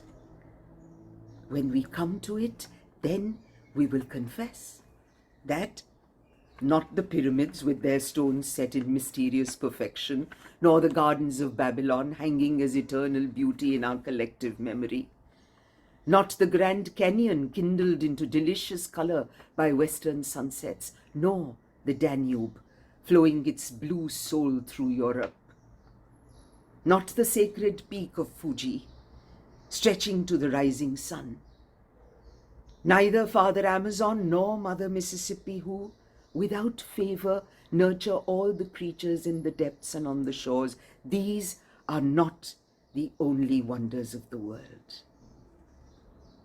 When we come to it, we, this people, on this minuscule, kithless globe, who reach daily for the bomb, the blade, and the dagger, yet who petition in the dark for tokens of peace. We, this people, on this mote of matter, in whose mouths abide cankerous words which challenge our very existence, yet out of those same mouths come songs of such exquisite sweetness that the heart falters in its labor, and the body is quieted into awe. We, this people on this small and drifting planet, whose hands can strike with such abandon that in a twinkling life is sapped from the living, yet those same hands can touch with such healing, irresistible tenderness that the haughty neck is happy to bow and the proud back is glad to bend. Out of such chaos, of such contradiction, we learn that we are neither devils nor divines. When we come to it, we, this people, on this wayward floating body, created on this earth, of this earth, have the power to fashion for this earth a climate where every man and every woman can live freely without sanctimonious piety, without crippling fear. When we come to it, we must confess that we are the possible, we are the miraculous, the true wonder of the world. That is, when, and only when, we come to it.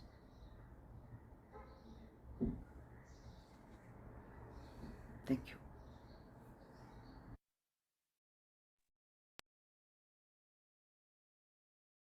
This poem certainly gave me goosebumps. I think बिल्कुल हमारे रोंगटे खड़े करने वाली poem थी, कविता थी, जो कि रत्ना पाठक ने हमारे साथ मेरी अंजलू की जो पोएम उन्होंने शेयर करी। मैं उसका पूरा ट्रांसलेशन कतई करने की हिमाकत नहीं करूंगी, लेकिन केवल ये कहना जरूरी है कि वो कुछ सत्य की, ऐसे सत्य तथ्यों की बात कर रही थी, कैसे बहादुर और चौंका देने वाले सत्य। और वो सत्य क्या है, उसमें उन्होंने कहा कि हम बातें करते हैं और हम बंटवारा करते हैं झंडे जो हम गाड़ते हैं अलग अलग रंगों के, पर जो जरूरत है वो है मैत्री के, शांति के एक झंडे की, प्रतीक की। और जब हम उस मकाम पर पहुंचे, अगर हम सारे विश्व के लोग, इस कॉन्टेक्स्ट में हमारे देश के भी लोग अगर उस मकाम पर पहुंचे, तो हर एक पुरुष, हर एक महिला आजादी से, सम्मान के साथ, बिना डर के, बिना डिस्क्रिमिनेशन के जी सकेंगे। तो केवल उस मकाम तक पहुंचने की देर है, हमारे सोच को उस मकाम तक पहुंचने की देर है। तो बहुत बहुत शुक्रिया। और अब जो हमारी अगली स्पीकर हैं, उनको मैं इंट्रोड्यूस करना चाहूंगी। अरफा खानम हमारे साथ जुड़ चुकी हैं। अरफा खानम शेरवानी और जाना माना चेहरा हैं अरफा। उन्हें किसी प्रकार की इंट्रोडक्शन की जरूरत नहीं है, पर उनके बारे में मैं ये कहना चाहूंगी कि ऐसे माहौल में जहां डर लोगों को बोलने से रोकता है, वो अरफा पर कोई प्रभाव नहीं करता। ऐसा हमेशा देखने को हमें मिलता है। और अरफा बेखौफ और बिना किसी संकोच के अपने मन की बात कहती हैं, हमारे मन की बात कहती हैं, जस्टिस की बात कहती हैं कि जो सही है उसकी बात कहती हैं, और जो हम कम्युनल फोर्सेस और हेट का, जो नफरत का आज हम इतना बड़ा बवंडर जो हम देख रहे हैं, उसको कॉन्कर करने की बात कहती हैं। तो इसीलिए आज हमने रिक्वेस्ट करा अरफा से कि वो आए and that she shares with us. Somebody has written probably the most trolled person. Yes, I agree, she is, because she does not mince her words. She does not bow down before intimidation. And that is why it's our pleasure and our honor to have Arfa with us today. And Arfa, I request you to speak with us for the next 12 minutes in your own characteristic style about what is the status of the media today, what is the contribution of the media in spreading this hate, and if we have to save the constitution, हम जिसकी बात कर रहे हैं कि संविधान को बचाना है, तो मीडिया का आज क्या रोल है और क्या हमें करने की जरूरत है जिससे कि हम वास्तव में जो हमारे संवैधानिक मूल्य हैं उनको हम बचा सकें। तो अरफा, the floor is yours for the next 12 minutes. बहुत बहुत शुक्रिया अंजलि। सबसे पहले तो मुझे यहाँ दावत देने के लिए, और इतने सारे मैं कहूँगी चांद और सूरजों के बीच में एक छोटा सा सितारा हूँ सिर्फ मैं, और मैं यहाँ जो देख रही हूँ जितने लोग यहाँ जमा हुए हैं, मुझे लगता है ये 100-150 जो लोग हैं बड़े जिद्दी किस्म के लोग हैं ये, क्योंकि ये जो आप लोग कर रहे हैं ये भूल जाने के खिलाफ याददाश्त की एक जंग है, ये भूल जाने के खिलाफ याददाश्त का एक संघर्ष है। आज इस देश में जो, जैसे मैंने अभी थोड़ी देर पहले मैंने ट्वीट किया और मैं ये भी आपको बताऊंगी कैसे, जब मैंने कहा कि India's greatest gift to humanity और the people of the world, और जो ग्रेटेस्ट एम्बेसडर ऑफ पीस जो पूरी दुनिया में मैंने देखा खुद अपनी आंखों से, मैं वो कुछ एनेक्डोट्स भी आपके साथ शेयर करूंगी कि गांधी होने के क्या मायने हैं, और एक हिंदुस्तानी के तौर पर जब मैं दुनिया में जाती हूँ अलग अलग देशों में तो मुझे किस तरह से जाना जाता है। लेकिन उससे पहले मैं ये कहना चाहती हूँ कि बड़े ही खूबसूरत और बड़े ही जंगजू जिद्दी हैं ये 100-150 लोग जो यहाँ मौजूद हैं, और जिद कर रहे हैं कि नथुराम गोडसे के दौर में जब उनकी आइडियोलॉजी को मानने वाले, प्रमोट करने वाले, उनकी आइडियोलॉजी को ही सत्य मानने वाले लोग जब हमारे ऊपर शासन कर रहे हों, ऐसे वक्त में गांधी को याद करना एक तरह की क्रांति है। ये 100-150 लोग एक क्रांति कर रहे हैं इस छोटे से, जो मैं कहूंगी एक भवन जो हमने बनाया है, ये जो हाउस है हमारा लोगों का। अभी ट्विटर पे आप जाइए, सोशल मीडिया पर या फेसबुक पे चली जाइए, आप इंस्टाग्राम पे चले जाइए, कोई भी सोशल मीडिया प्लेटफॉर्म पे, आपको वहां पर गांधी के कोट्स नहीं मिलेंगे, आपको वहां गांधी का कोई आइडियोलॉजी या उन्होंने क्या किया, या मैं कहूंगी पीस और नॉन वायलेंस के अलावा भी गांधी जी ने क्या किया, उसके बारे में कोई बातचीत नहीं है। अभी हम देख रहे हैं कि नाथुराम गोडसे जिंदाबाद के नारे लग रहे हैं ट्विटर पर, फेसबुक पर और इंस्टाग्राम पे। और अगर आपको एक मैं थोड़ी सी वानगी दे, वो किस चीज से लड़ रहे थे, ये समझने के लिए बहुत जरूरी है कि सबसे पहले हम अपने दुश्मन को पहचाने, हमारी जंग क्या है उसे पहचाने। शायद तभी हम, जब तक हम आइडेंटिफाई नहीं कर पाएंगे कि ये मर्ज क्या है तो उसका इलाज भी मुमकिन नहीं है। अभी आप देखिए, छोटी सी आपकी वानगी मैं दे रही हूँ जिसमें गोडसे और गांधी की तस्वीर है, जिसमें गोडसे को रियल हीरो बताया जा रहा है। इसके अलावा वीडियोस बनाए जा रहे हैं जिसमें गोडसे एक हीरो है।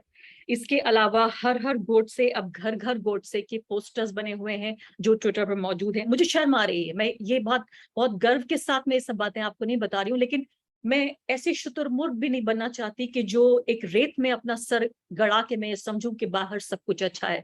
तो ये जरूरी है समझना कि what we are faced with.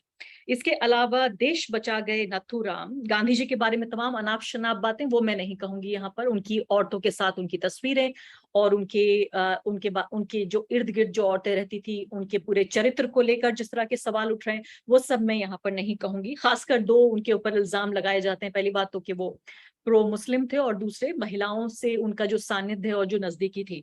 इसके अलावा मैं ये देख रही थी कि यहाँ पर एक जोक है जो चल रहा है, और ये जोक ये देखिए, हाँ, तो ये जोक है कि गांधी जी एक मेडिकल स्टोर पे जाते हैं, नाथू मेडिकल्स करके वो मेडिकल स्टोर है, जिसमें नाथुराम की तस्वीर के साथ कोई व्यक्ति बैठा हुआ है, और वो कहता है बेटा एक गोली देना। नाथुराम कहता है अभी देता हूं uncle. And this is suppose to be a joke, this is being shared by hundreds of people on social media. So just to give you an example, a sample of what we are faced with, ये गांधी जी के नाम पर हो रहा है। अब गांधी होने के क्या मायने हैं? एक ऐसे शख्स के तौर पर जो मेरी पैदाइश से दसियों साल पहले जिनकी हत्या कर दी गई, उनकी आइडियोलॉजी के क्या मायने हैं? मैं आपको बता सकती हूँ कि दुनिया में मैं कजाकिस्तान से लेकर, उज्बेकिस्तान से लेकर, अफगानिस्तान से लेकर, ईरान से लेकर, Germany, Austria, France, England, America के अलग अलग वो हिस्से, वो स्टेट्स जहां बहुत कम लोग जानते हैं। जब मैं कहती हूँ कि मैं इंडिया से आई हूँ तो मुझसे कहा जाता है कि आप गांधी के देश से आई। यानी अभी बहुत चर्चा है उन 2 लोगों के बारे में, 2 गुजरातियों के बारे में जिनके गुजरात मॉडल को लेकर वो समझते हैं कि पूरी दुनिया को उन्होंने वो मॉडल दिया है।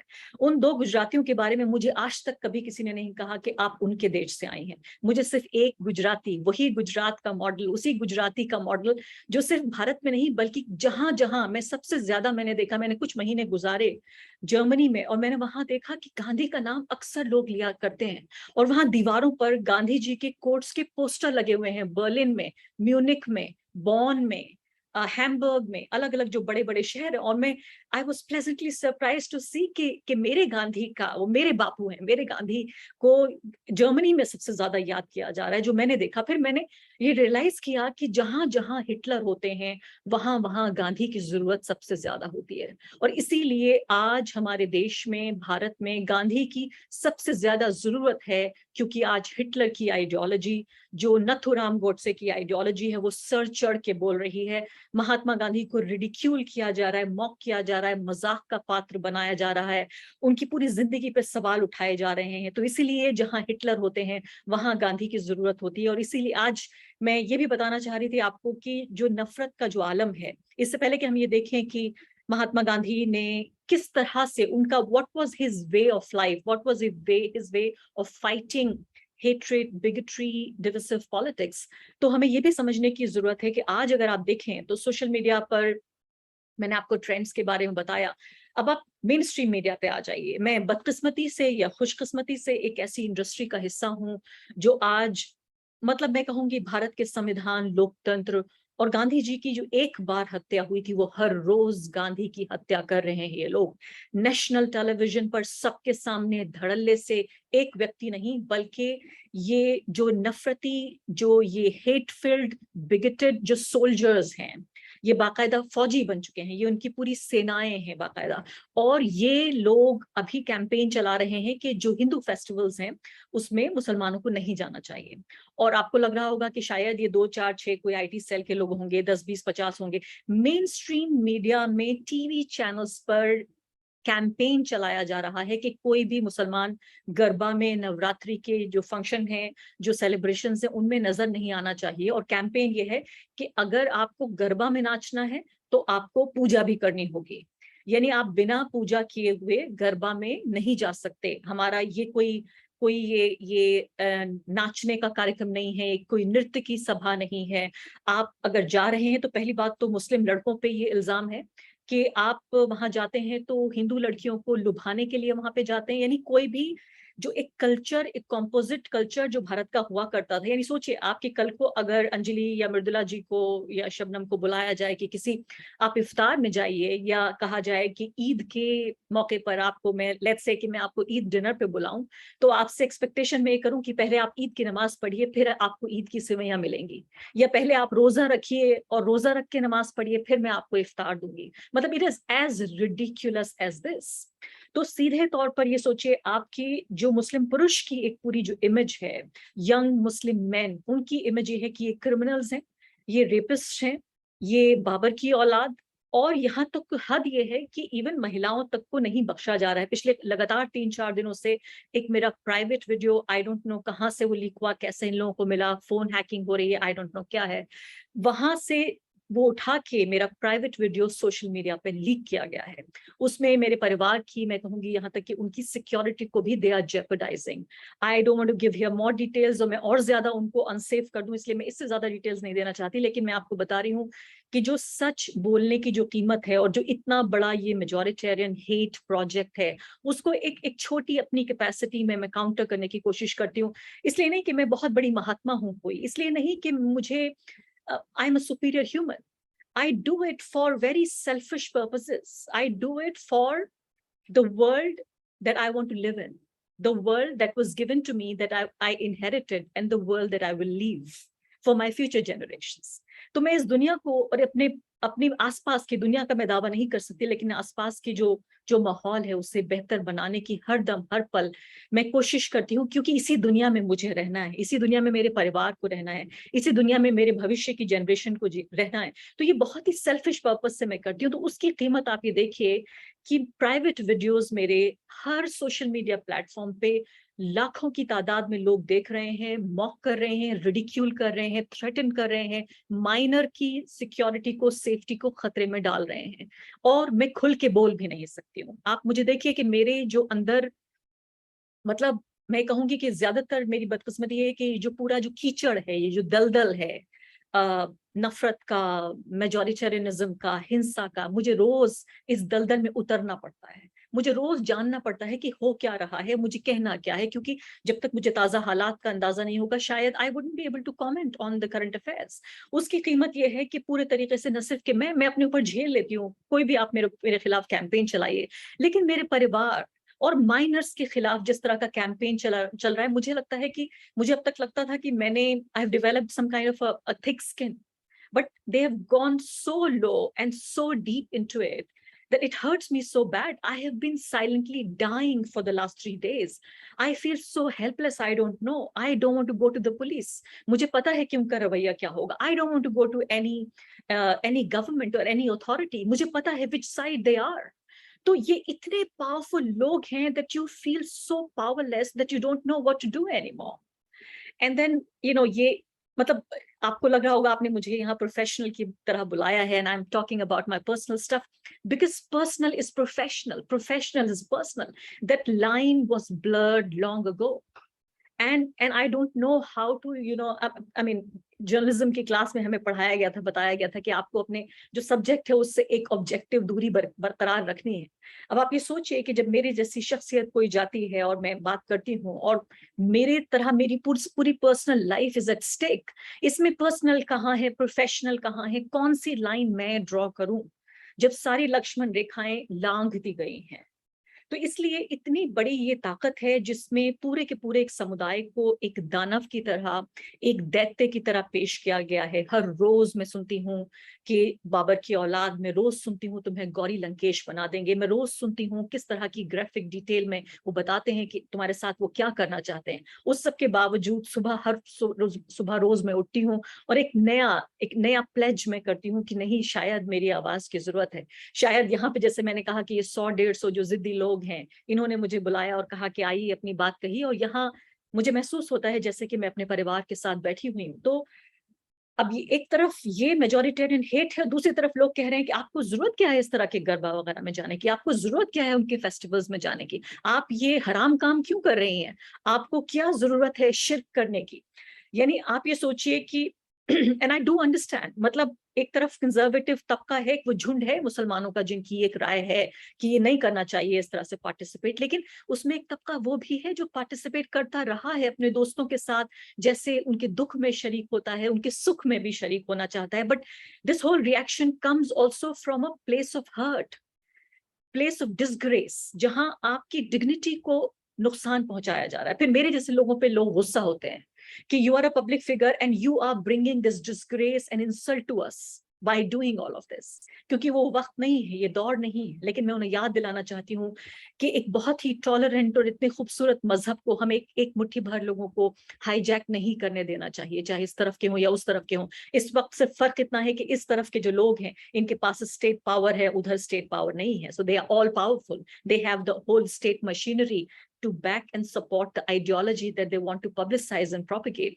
तो फिर मुझे इस सब के दौरान जब ये पूरा अंधेरा छा जाता है और जैसे मैंने कहा कि इस कीचड़ और दलदल में जब मैं उतरती हूँ तो मुझे याद आता है कि गांधी जी के दौर में शायद इससे भी बदतरीन हालात रहे होंगे। तब जब वो लड़ रहे थे वो भी बहुत ताकतवर लोग थे और ऐसा लगता नहीं था कि वो कभी हमारी धरती को छोड़ के जाएंगे, कभी लगता नहीं था कि हम एक आजाद फिजा में सांस ले पाएंगे। तो फिर जब उन्होंने जब लड़ा, जबकि अब से ज्यादा मुश्किल हालात थे, तो हम अभी भी हमें लड़ना होगा। सिर्फ इसलिए नहीं कि हम एक दिन जीत जाएंगे, हमारे पास कोई गारंटी है। हमें यहाँ इस पूरी मीटिंग में, इस महफिल के बाद हमारा कोई एक डिक्लेरेशन हम जारी करेंगे कि देखिए हमने ये जंग जीत ली। हम इसलिए लड़ रहे हैं क्योंकि लड़ना जरूरी है। हम इसलिए लड़ रहे हैं क्योंकि इतिहास ये याद रखेगा कि हम हारे या जीते वो बाद में लिखा जाएगा, लेकिन ये जरूर याद रखा जाएगा कि कुछ लोग ऐसे थे जो इस अंधेरे में, चाहे वो सूरज नहीं थे, वो चांद नहीं थे, लेकिन वो दियों की तरह जल रहे थे। और दिए को भी खुद जलना पड़ता है। जब रोशनी वो देता है, जब मोमबत्ती रोशनी देती है, दिया रोशनी देता है, तो उसे खुद जलना पड़ता है। आज हमें शायद खुद जल के, खुद इस दलदल में उतर के, अपनी पर्सनल हर तरह की सेफ्टी को दांव पे लगा के शायद इस जंग को बरकरार रखना है, क्योंकि हमें गांधी जिंदाबाद को बरकरार रखना है, नथुराम को हराना है, हमें हिटलर को हराना है। इसलिए गांधी को जिंदा रखना है। गांधी की आइडियोलॉजी अब नहीं, बल्कि मैं कहूंगी आज से 100 साल बाद भी जर्मनी में, भारत में, हर जगह पे जहां जहां नफरत होगी, जहां जहां हिंसा होगी, जहां जहां बंटवारा होगा, जहां जहां मजहब और पहचान के नाम पर राजनीति की जाएगी, लोगों को सताया जाएगा, वहां गांधी याद आएंगे।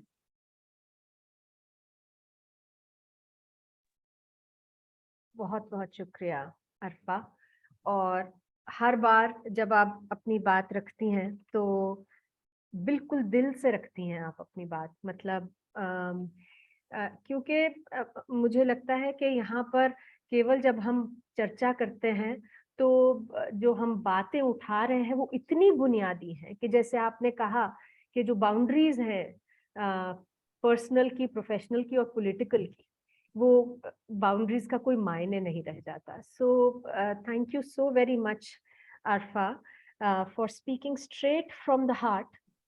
And I think that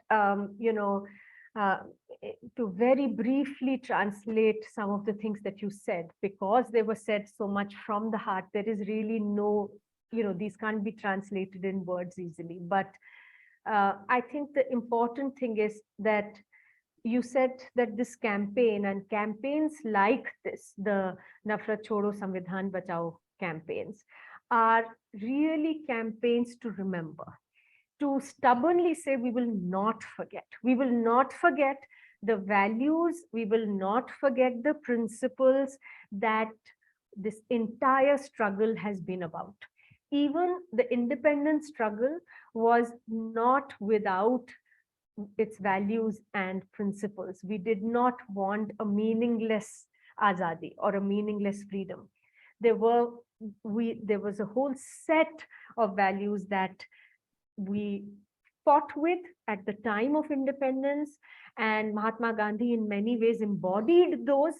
And this entire set of people who continue to struggle, who continued to remain optimistic and fight against forces of hate and divisiveness, are people who are stubborn people and who will speak out come what may. You told us what the situation is on social media, and actually, all of us have some social media that we are tuned into. We just need to go there to see the kind of messages that are circulating today. The Har Har Nathuram, Godse Zindabad kind of messages that are floating around, messaging that is happening, the kind of poison that is being spewed against Mahatma Gandhi. And you said that, it pains you because when we look internationally and from any country in the world, we see how revered he is, actually, how respected and how fondly his values are remembered. And you said that even in Germany, how fondly they remember him, the land of Hitler. And you said probably it's because where there is fascism, where there are these forces of repression and hate, I think Gandhi becomes even more relevant. And therefore today, when we do this discussion, we start these campaigns, we initiate these webinars, really we are remembering him at a time when globally and especially in our country, there is a climate of hate and fear. And therefore, Gandhi and his principles become more relevant and important than ever before. But you said this is not just happening in social media, it's happening in the mainstream media, unabashedly and blatantly, where anytime you flick a channel, what you are seeing is that these soldiers of hate, and really that is true, there is no other way to describe them. A lot of the anchors who are sitting on mainstream, who are peddling hate, and every day they are raking up issues that further divide, issues that actually deepen the fault lines in our society. These are not new fault lines. Mridula talked before you about the partition, about how Gandhi himself said that I cannot start a movement unless there is something stirring in the hearts of people. And today again we are seeing that there is a very, very systematic attempt to actually stir up that hate and that division in people's hearts. And you said that even religious festivals are being politicized. They are being made instruments of hate, where one community, not being allowed to even participate in the festivals of another community has become an issue of debate and is being encouraged. People are being called names. There is a stereotyping of communities, especially the Muslim community, where the men are painted as criminals, rapists, and there is, we are alluding to some very old systems to things to kind of bring that up, and even women are not being spared, and you very, very very importantly, I feel, shared with us your own tribulations, the kind of harassment and intimidation that someone like you is being put through. And I think that it's very important that you share this, Arfa, because you see, the important thing is that this is happening, and it has many layers. There is the layer of religions, there's the layer of patriarchy. Everything is being used, especially it's being heaped upon on women, Muslim women, who dare to speak. And these are all ways to intimidate and all ways to cause a chilling effect, because these forces don't want people, and especially women, to speak up. So we've seen this repeatedly. We've seen this through the Bully Bai and other episodes. We are now seeing this with your personal videos being leaked on social media, causing you so much harassment and pain. And you're sharing with us your sense of vulnerability and helplessness that is so natural, but I think that is really so much a part of the arsenal that is being deployed today to make sure that people don't speak up. And anyone who dares to speak up knows that this is what they will have to go through. And I think, Arfa, we salute the sense of resilience, the sense of justice with which you work, because despite all of this, you are talking about and reminding us of our syncretic culture, of the Ganga, Jamuna Parampara and Tehzeeb that we have all actually grown up with and learned to, is a part of our culture and part of our ethos. And I think you ended with a very powerful message, which is really ultimately the message of hope and optimism that all of us need to imbibe and take forward with us. Because what you said is that today it might seem that forces of hate, fascist forces, have tremendous, immense power and resources, and we might feel helpless. But then this is exactly the purpose of some of these discussions and debates, that this is what happened even at the time of Gandhi, even at the time of the freedom movement, which we are really talking about today. Because even at that time, the enemy seemed really powerful and unsurmountable. But people struggled and they finally prevailed, and they finally won that struggle. But you said something even deeper, that it's not just to win someday, but it's to struggle is important, because even this struggle will be remembered. It will be remembered that people struggled at a time when things were so dark, and at a time when hate was being spewed and that venom, this poison, was being spread. Thank you so very much for joining us, and solidarity with you and your work, and more power to you, Arfa. Thank you. I'm now going to we have Nazneen with us. Nazneen to sing a song with us. Yes, we have Nazneen with us to sing a song. Amrita, can we please unmute Nazneen? Nazneen आप अपने आप को unmute कर ले, मैंने आपको co-host बनाया है.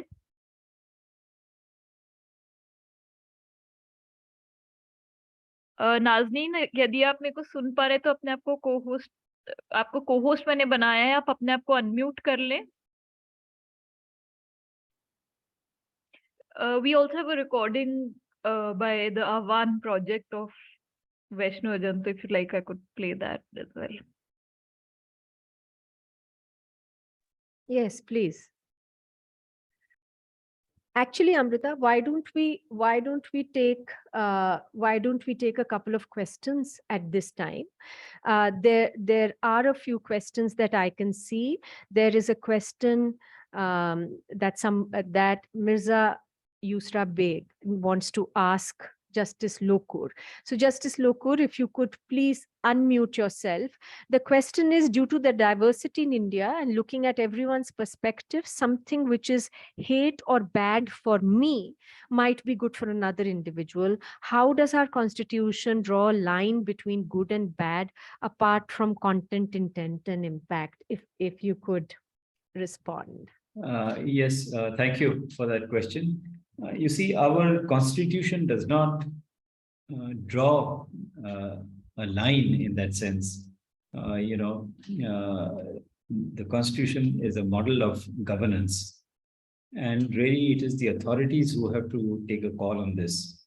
So if you say something which is hurtful, it is, for the person who is hurt by your comment to maybe file a complaint against you with the police, and then the police to analyze it and see whether the formula that has been laid down by the Supreme Court of content, intent, and harm is satisfied. And then eventually, if the police feels that way, the police may be wrong in their assessment. It is for the court to decide what is really the content, intent, and harm of that statement. But really, the point is not what the Constitution says. The point really is what do we as people feel. That is why there is a need for this dialogue. There is a need for discussion. You're right. Somebody may say something which is innocuous, but it may hurt somebody else. How do you prevent that? You can't prevent it in theoretically. But when you discuss, debate, and have a dialogue on this, then you will realize that there are certain things which should or should not be said. For example, there are some words which are supposed to be politically incorrect, right? How did that happen? It happened because of this dialogue that, yes, if you use this word, which is politically incorrect in the United States, for example, it's going to hurt some people, okay? So that can happen only through a dialogue, which is, I think, what is missing. And, dissent is an important part of dialogue. You may disagree with a formulation, but you have a right to do so. Okay. I hope that answers your question. जी, बहुत शुक्रिया justice Lokur, क्योंकि मेरे ख्याल से आपने जो वो nuance है उसको आपने उसकी ओर इशारा किया. अगर हम हर चीज को, जो ऐसी चीज है जो मैं कहूँ और किसी और को बुरी लगे, अगर हम हर ऐसी चीज को क्रिमिनलाइज करने लगे या रोकने लगे, फिर तो फ्री स्पीच ही खत्म हो जाएगी. लेकिन वो क्या ऐसे तमाम चीजें हैं जहां पर हम एक समाज, एक सोसाइटी के तौर पर सोचते हैं कि ये चीजें नहीं होनी चाहिए। और ये केवल संविधान की बात नहीं है, ये बात है हम किस तरीके के समाज में जीना चाहते हैं। और इसीलिए जरूरत है, आपने कहा, इस तरीके के संवाद की। लोग बातचीत करें, सोचें, संवाद करें। और यही कारण है कि ये वेबिनार सीरीज भी क्यूरेट की जा रही हैं, जिससे कि जो यात्राएं चल रही हैं जमीन पर, लोग चलेंगे, बातचीत करेंगे, नफरत छोड़ो संविधान बचाओ अभियान के तहत उसके अंदर जो मूल्य, जो मौलिक बातें हैं और जो इस तरीके की नुएंस्ड भी डिस्कशंस है, उसके लिए भी स्पेस बनती रहे। क्योंकि ये सारी चीजें हम नहीं सोच सकते। मृदुला ने कहा था कि जो संविधान है वो कहीं आसमान से नहीं आया, वो तो लोगों के स्ट्रगल से ही आया है। वहीं से वी द पीपल ने अपने आप को ये संविधान दिया है। पर आपने जो बात कही उससे मुझे ये लगा कि जो हम कहते हैं कि लिविंग कॉन्स्टिट्यूशन है हमारा, ये एक जिंदा संविधान है, उसका मतलब यही है कि सब कुछ उसमें लिखा चाहे नहीं गया हो, पर उसमें जो और भी आगे सोचने की चीजें हैं, उस सोच को भी बढ़ाते रहने की जरूरत है। बहुत बहुत शुक्रिया जस्टिस लोकुर। अभी हमारे पास एक दो सवाल और भी हैं, लेकिन हमारे साथ आह्वान प्रोजेक्ट से Anjali, they were just saying thanks in the chat box. Their connection is still unstable, so they're saying they prefer. And Mridula is no longer in the room. We don't have her. Do we have Arfa with us? Yes, we do. I think we have another question also, which I would request Arfa to answer.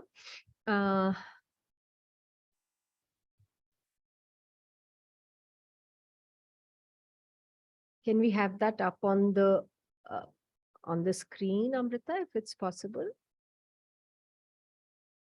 Yeah, I'm just searching. I think it's disappeared in the chat box. Yes, I remember there was a question which...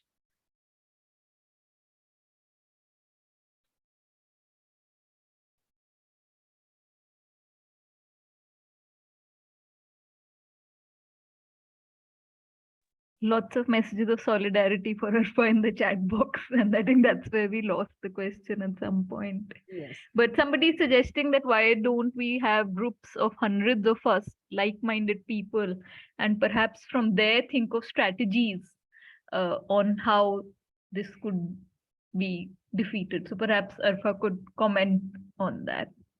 On the need for collective action. Right. I think it is important, the collective actions, but I do feel very strongly that it all starts from families. And it actually begins and starts from WhatsApp groups, you know, one father, one uncle, one auntie, one cousin at a time. Even if we are able to handle it that way, we will be able to win half the battle that we are faced with.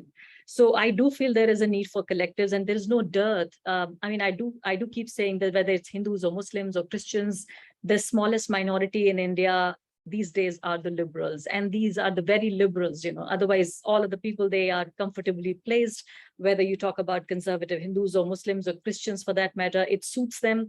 Sometimes when you see these Hindu extremists talking about you know, kind of a closed culture and not really interacting with each other, and you see the Islamists agreeing with them, even Christians coming in and joining hands with them, and you feel they all belong to the same world. But at the same time, I would say it is the responsibility of the liberals, of democratic-minded people, who should counter it within their families. For people who are professionals like me, of course, my job is to go public with what I say. But for most people, this opportunity is not there. I feel, yes, there is a space, time, and we should always do these collective things. This also kind of helps in stimulating our thought process, also giving us ideas on what's happening and how to fight it. And you feel a sense of solidarity that you're not alone in this. But at the same time, I would say, since it has gone down so deep into our RWAs, you know, the residential welfare societies, into families, family weddings, I feel now the need is to counter it at a very personal level, at a family level. बहुत बहुत शुक्रिया अरफा। और आपने सही कहा कि ये बिल्कुल हमारे घर तक पहुंच गया है, हमारे दरवाजे तक पहुंच गई है ये बात। और ये व्हाट्सएप ग्रुप्स पे जिस तरीके के मैसेजेस प्रोलिफरेट हो रहे हैं, एक एक बच्चा, एक एक बुजुर्ग जो देख रहा है, शेयर कर रहे हैं, जो इस तरीके के हेट के मैसेजेस हैं, उसको काउंटर करने की जरूरत है। और इस तरीके की जो बातें हैं, चर्चाएं हैं, ये हम सब लोगों को ऊर्जा भी देती हैं, साथ ही में सोचने का मौका देती हैं कि क्या मुमकिन है, हम क्या कर सकते हैं। आह्वान प्रोजेक्ट हमारे साथ जुड़े हैं वेदी पाखी। आप कुछ कहना चाहेंगे, कोई गाना शेयर करना चाहेंगे, आप प्लीज करें अगर आपका इंटरनेट स्टेबल है तो। हमारे साथ रूथ मनोरमा और वृंदा ग्रोवर ने जुड़ना था। Unfortunately Ruth has had a medical emergency and in वृंदा's family there has been a medical emergency. We will have both of them in our subsequent webinars. We've had a whole host of very, very inspiring, eminent speakers today, but the two of them have not been able to join. We are sorry about that due to their personal reasons. Ahvan project, if you may I request you, Vedi Pakhi, to please unmute yourself if you can, and if you wish to say something or sing something. Hello, and thank you so much for having us, because this is the hope that keeps us going, but also the conversation that keeps us on our toes, which is so important right now. We are very sorry that today we have internet, but it's so unreliable that we have had to resort to these videos. But we are very hopeful to be more present and with all of you, but also physically offline to be with all of you soon. And thank you so much. Would you like to hum a few sentences, any song before we lose your internet connection? Please do that if you would like.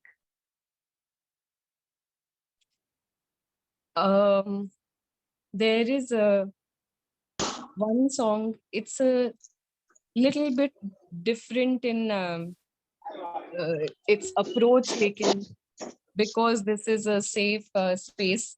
I will try to sing it. I hope it gets across. I'm not switching on my video so that there is more possibility. It's called Maya Manka, and हाँ, I think गाने के ही जरिए कह पाना आसान रहेगा.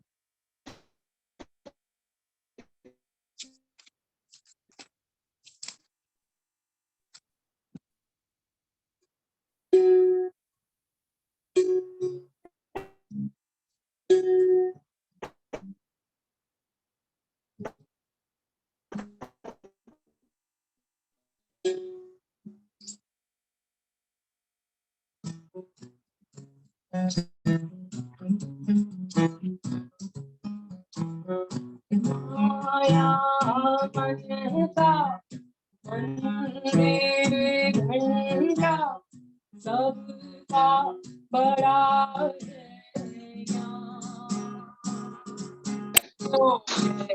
हरी प्रजा और जनता डरिया सांसद में अब जान तो बोलो साथी कौन बचाए जान वो देखो साथी राजा लगाए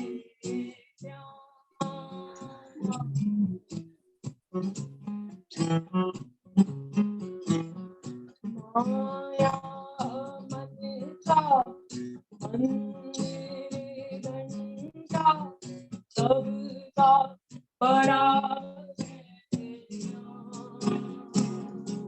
क्यों है भिखारी प्रजा और दिया सांसद में अपना, वो देखो दादी राजा तो बोलो दादी कौन बनाए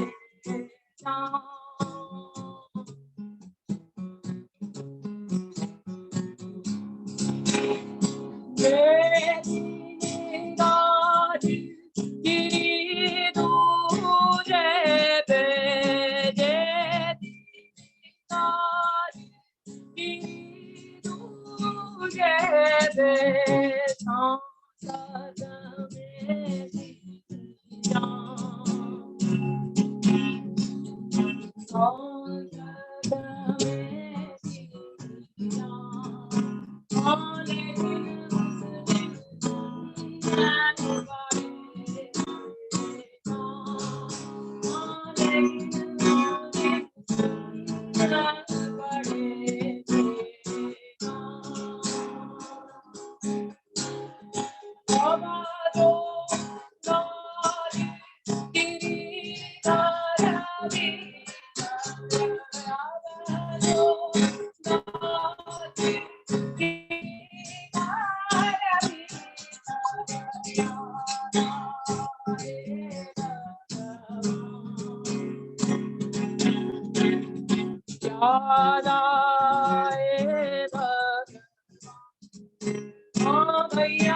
से कहें राजा तो खेल में गुम है, याद करो राजा से पहले हम थे, अब भी हम हैं, साथी हम थे, अब भी हम हैं, साथी हम थे, अब भी हम हैं, साथी हम थे, अब भी हम हैं, साथी हम थे, अब भी हम हैं।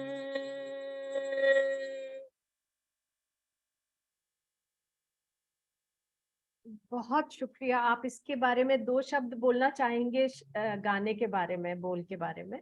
जी जी तो हमने हम तो मैं तो अपने आप को बहुत छोटी बच्ची की तरह देख पाती हूँ, तो मैं जानती हूँ कि जब पढ़ रहे थे, जब स्कूल में थे, तो बहुत सारी अच्छी बातें of unity in diversity, of certain kind of love happened, और साथ ही साथ हमने हिस्ट्री भी पढ़ी और ये भी समझा कि क्या गलतियां हम कर चुके हैं। तो if you look at it from a young person's point of view, it is surprising and heartbreaking where we are today. And a couple of years ago, the realization of where we stand, and while this is so important, when we have these conversations, we learn so much and we find so much faith and hope to start. But it's so difficult sometimes to keep calm and take it all in and then move forward. It becomes so difficult, and sometimes it's so, इतना गुस्सा आता है और फिर it's a process, and of course you deal with your anger and try to work towards betterment with hope, with love. But sometimes I realize that love is so much more than coddling and saying good things, and so much also about drawing boundaries and putting your foot down. And that's where this song came from, the disbelief, but also the hope that collectively we will work on and get rid of this approach of entire lives are being approached and lived with hate, and hopefully together we'll come out of it. That's where this song came from, and I'm very very glad कि हम लोग ये गाना आप लोगों के साथ बांट सके. हाँ, thank you. बहुत बहुत शुक्रिया. Thank you very much, Vedi and Paki. And I think that nothing expresses our emotions better, our thoughts better than music.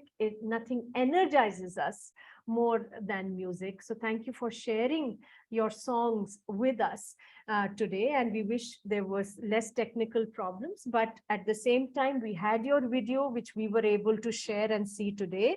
So आपको जिंदाबाद. और मुझे लगता है कि आज का जो हमारा सत्र है, हम आज इसे समाप्त करते हैं. अभी ये जो आज का वेबिनार है, ढेर सारी बातें हुई हैं किस तरीके से हमें जो नफरत है उसे हटाना है. क्या हमारी सीख है महात्मा गांधी के जीवन से, उनकी फिलॉसफी से, जिसे हमें अपनाने की जरूरत है. हम किस जुडिशरी में हम और लीगल फ्रेमवर्क में हम आज अपने आप को देखते हैं, इस पूरी क्या परिप्रेक्ष्य है, इन सब चीजों के ऊपर मेरे ख्याल से बहुत ही शानदार चर्चा हुई. और सभी स्पीकर्स ने हमारे साथ अपने दिल से बात रखी. I thank all the speakers today for sharing with us their thoughts so eloquently and so comprehensively on a range of issues which we need to understand and grapple with when we pledge to defeat hate and we pledge to defend the Constitution. So we've talked today from the whole issue of the legal framework to what was Gandhi's values, his practice, his ideology, to what we are seeing on the ground in the media, social and mainstream. And we've taken forward many of these conversations which will guide us in creating a society, in creating a country and a world finally, which we really want to inhabit. And like we heard our speakers say, that this is really about, this is very selfish at one level. It is about us wanting to create a world of love, a world that we want to inhabit and that we want to leave behind. Just like Mahatma Gandhi, and his life was his message. And today on Gandhi Jayanti, thank you so much for joining us, for taking the time. Of course, thank you to the speakers, but also to everybody, to everyone who joined in this discussion to listen and ask questions. Thank you very much. Sabhi ko zindabad.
पराई जाने रे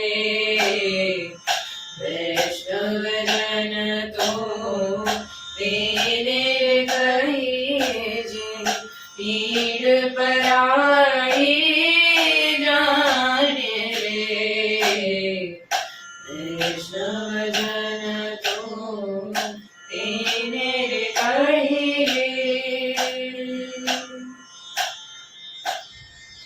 सकल लोक मां सहुने वंदे निंदा न करे केणी रे वाच काश मन निश्चल राखे वाच काछ मन निश्चल राखे धन धन जननी तेरी रे वैष्णव जन तो तेरे कहिए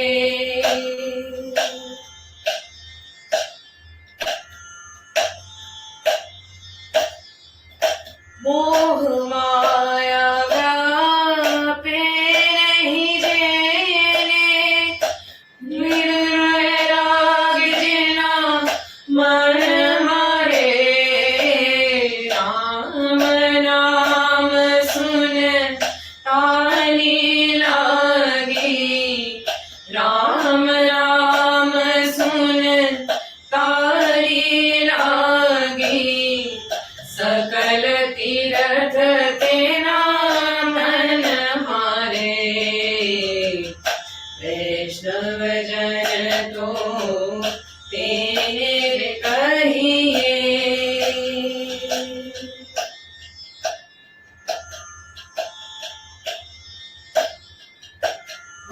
लोभी रे कपट रहित छे काम क्रोध ने मारा रे बड़े नर संयोतनु दर्शन करता बड़े नर संयोतनु दर्शन करता कुल एको तन कार्या रे वैष्णव जन तो तेने कहिए जे पीड़ पराई जाने रे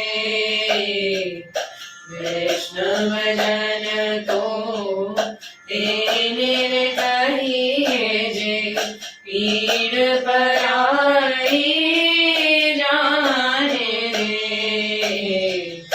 वैष्णव जन तो तेरे कहिए